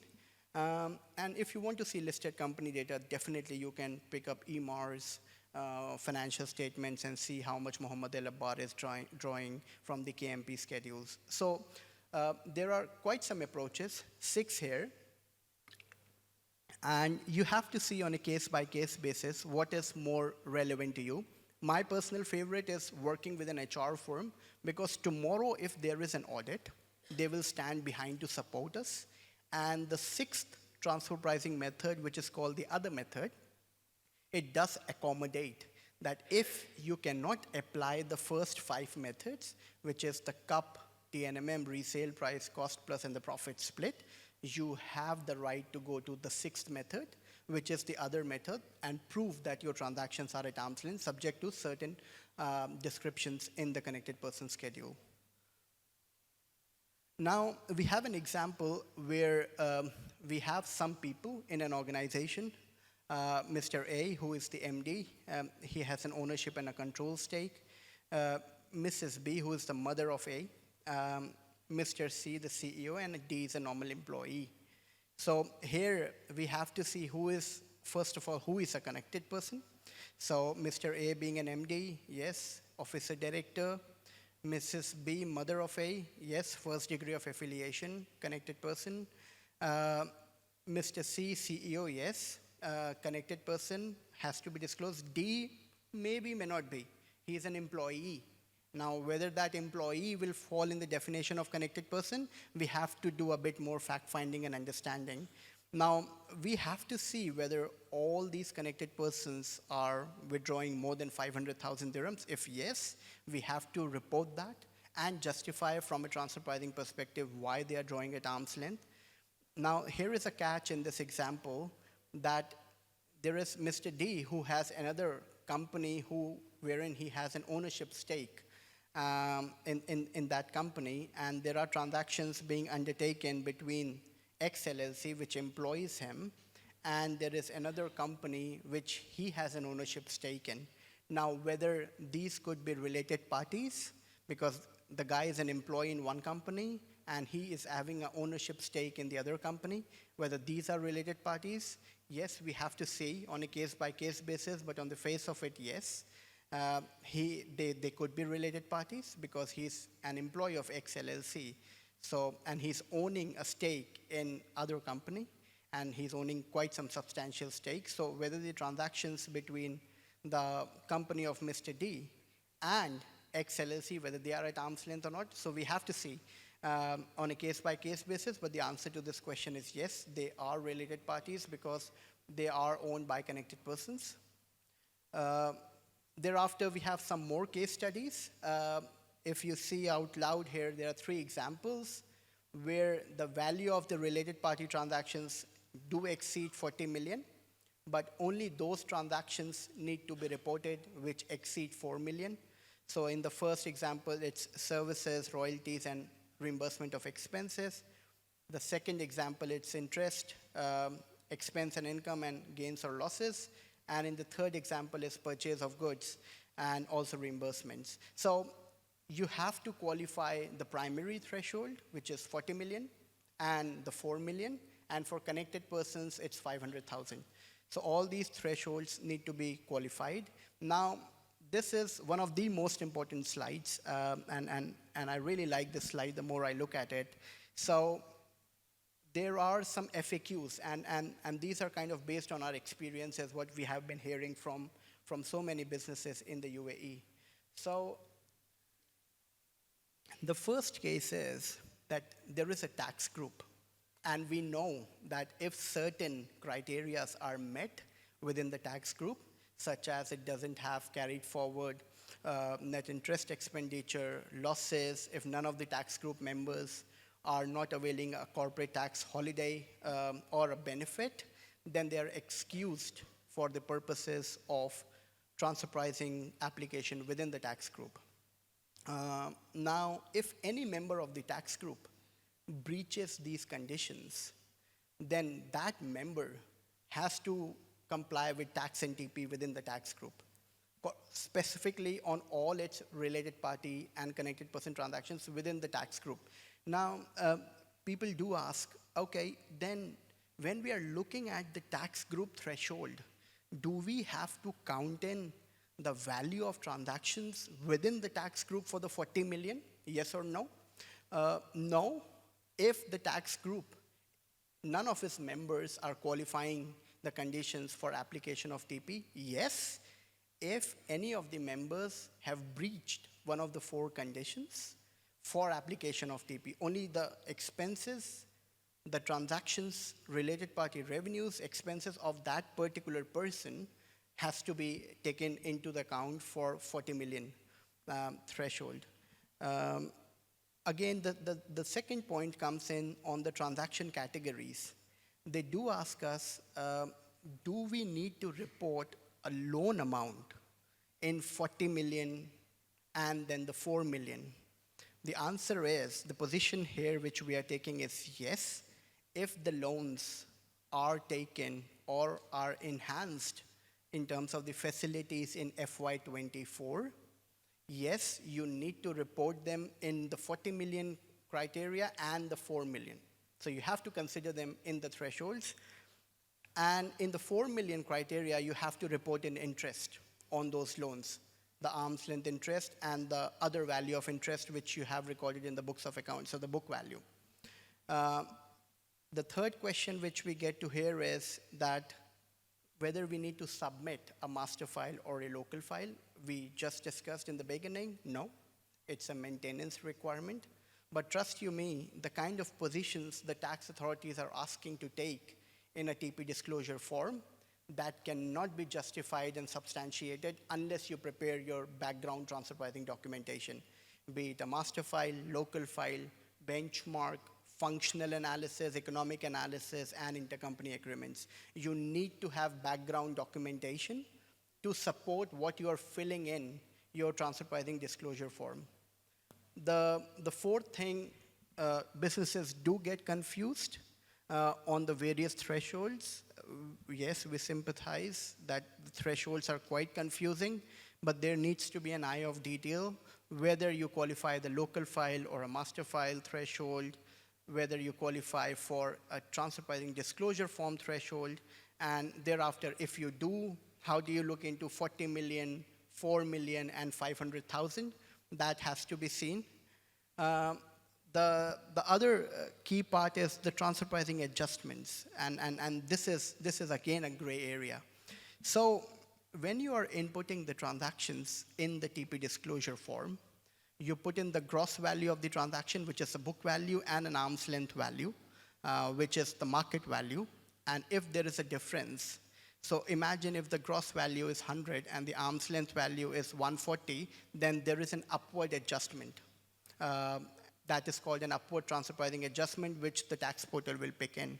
However, on the other side, if there is a downward adjustment, you need to obtain approval from the FTA's application procedures, whether you can do a downward adjustment or not. We have no guidance on how to do it. We are still awaiting.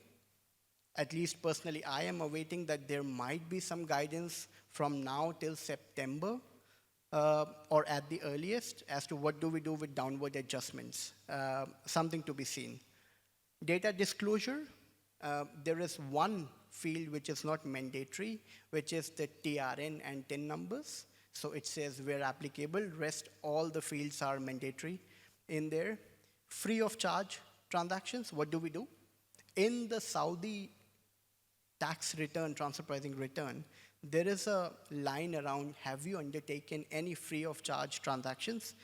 If you tick in, then you are disclosing that you have undertaken those transactions. Herein, when you have free of charge transactions, the way we will disclose it is that the gross value is 0 and the market value is, say, 100. Then automatically there is a transfer pricing adjustment.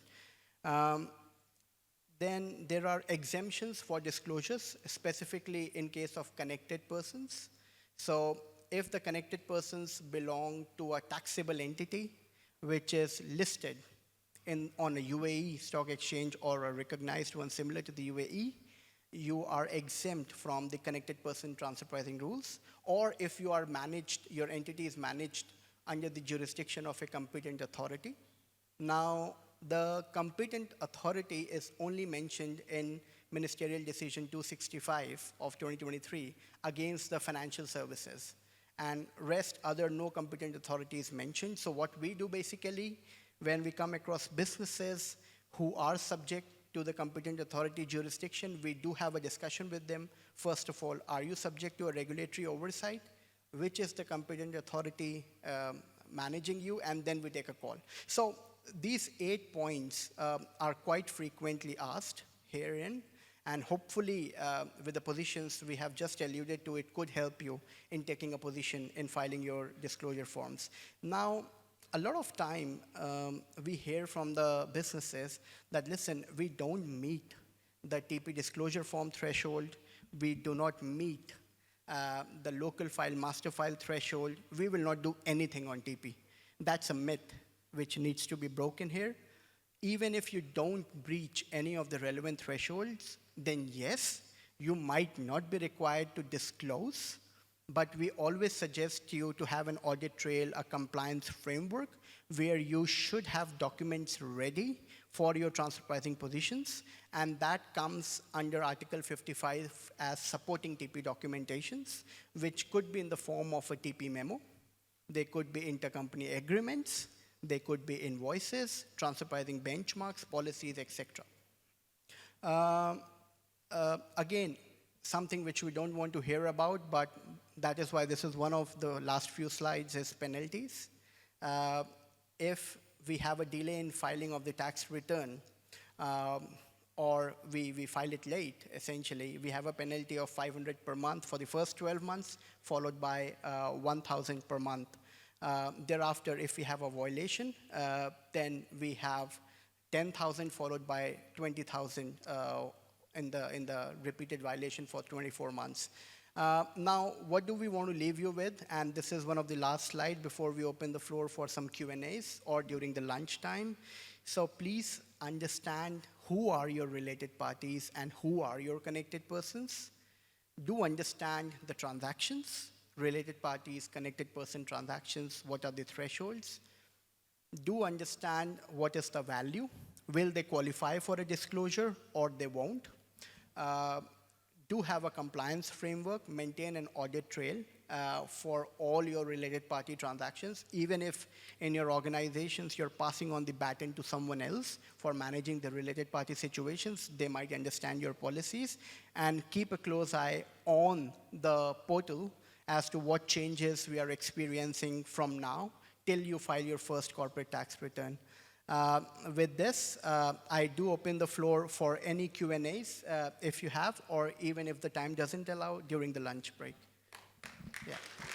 Thank you so much. Appreciate it. Thank you so much, Rishi Bhai, for that phenomenal session. And we all know that the transfer pricing is often seen as one of the most technical and the layered areas of the compliance. But you managed to demystify it with the structure, humor, and the clarity. I don't want to say it, but मेरे को फिर से कहना पड़ेगा कि ये ऋषि नाम वाले भी कम नहीं होते. One is you and one is our vice chairman as well. So can we have a huge round of applause for CA Rishi Sapra? Thank you so much. Appreciate it. Thank you so much. And on behalf of the ICI Dubai chapter, we extend our deepest appreciations for your contribution. So I would like to call our chairman, CA Jay Prakash Agrawal, and my eyes are looking for our vice chairman, CA Rishi Chawla, and executive committee member CA Balram as well. And along with that, Jaya ma'am to come on the stage and please present the memento to CA Rishi Sabra on behalf of all of us.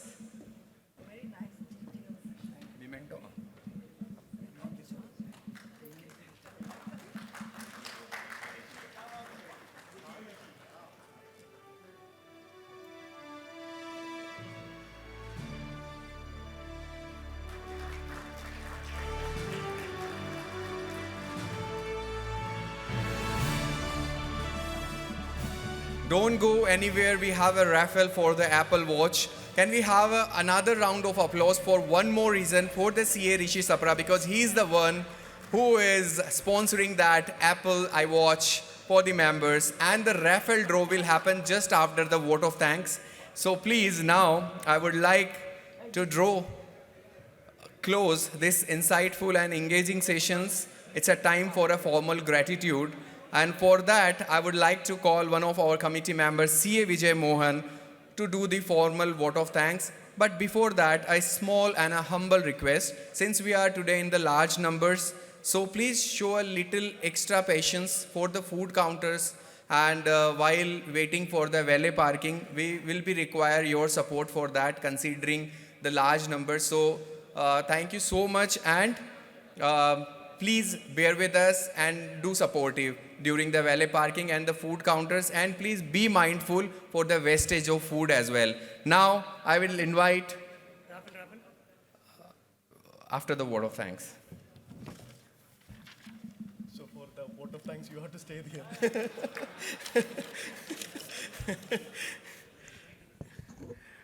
I won't take that much time. Good evening, all of you. As we wrap up today's session, I will keep this as very brief because I know the lunch is calling all of us and we are hungry to have that thing. First of all, a big thank you to all our speakers, CA Prakar Garg, CA Neerav Rajput, and CA Rishi Sapra for breaking down the UAE corporate tax filing with such clarity and relevance. You have left us with insights that we can take it into our practice directly. A special thanks to our managing committee office bearers, CA Jayaprakash Agarwal, CA Amit Keitan, CA Rishi Chawla, and Ashna for their inspiring leadership under the year's theme, Year of Growth. To the managing committee and support team, you have made this event seamless from start to finish. And of course, our heartfelt thanks to the sponsors and partners. Your support makes the sessions like this possible, and all of you were here supporting us throughout the day. A very sincere thanks to all of our members who have taken their valuable time on a Saturday to come forward for attending the session. Let's carry forward today's learning, stay connected, and keep this momentum going as we step into an evolving tax landscape together. Now, I won't keep you waiting longer. The lunch and networking is already ready, and we are all ready for the raffle draw as well. So we can. Any last moment, anybody wants to? The chairman is just shuffling the cards. Yes, please, sir. Let me put my card on.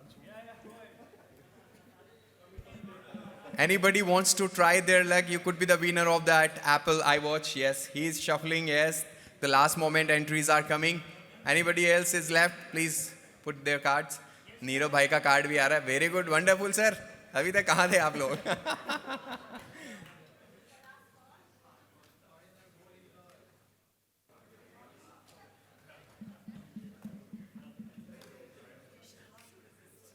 Jay, you are not putting your card.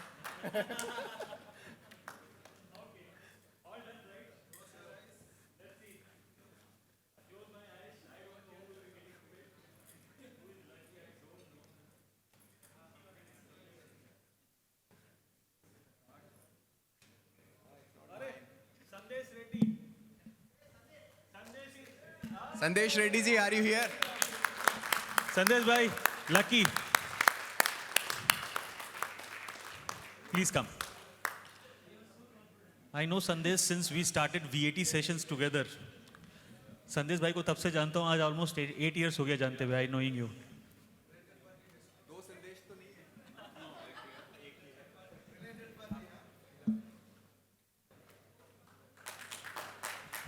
Sir तालियां बजेगी तो हो सकता है कि Apple watch.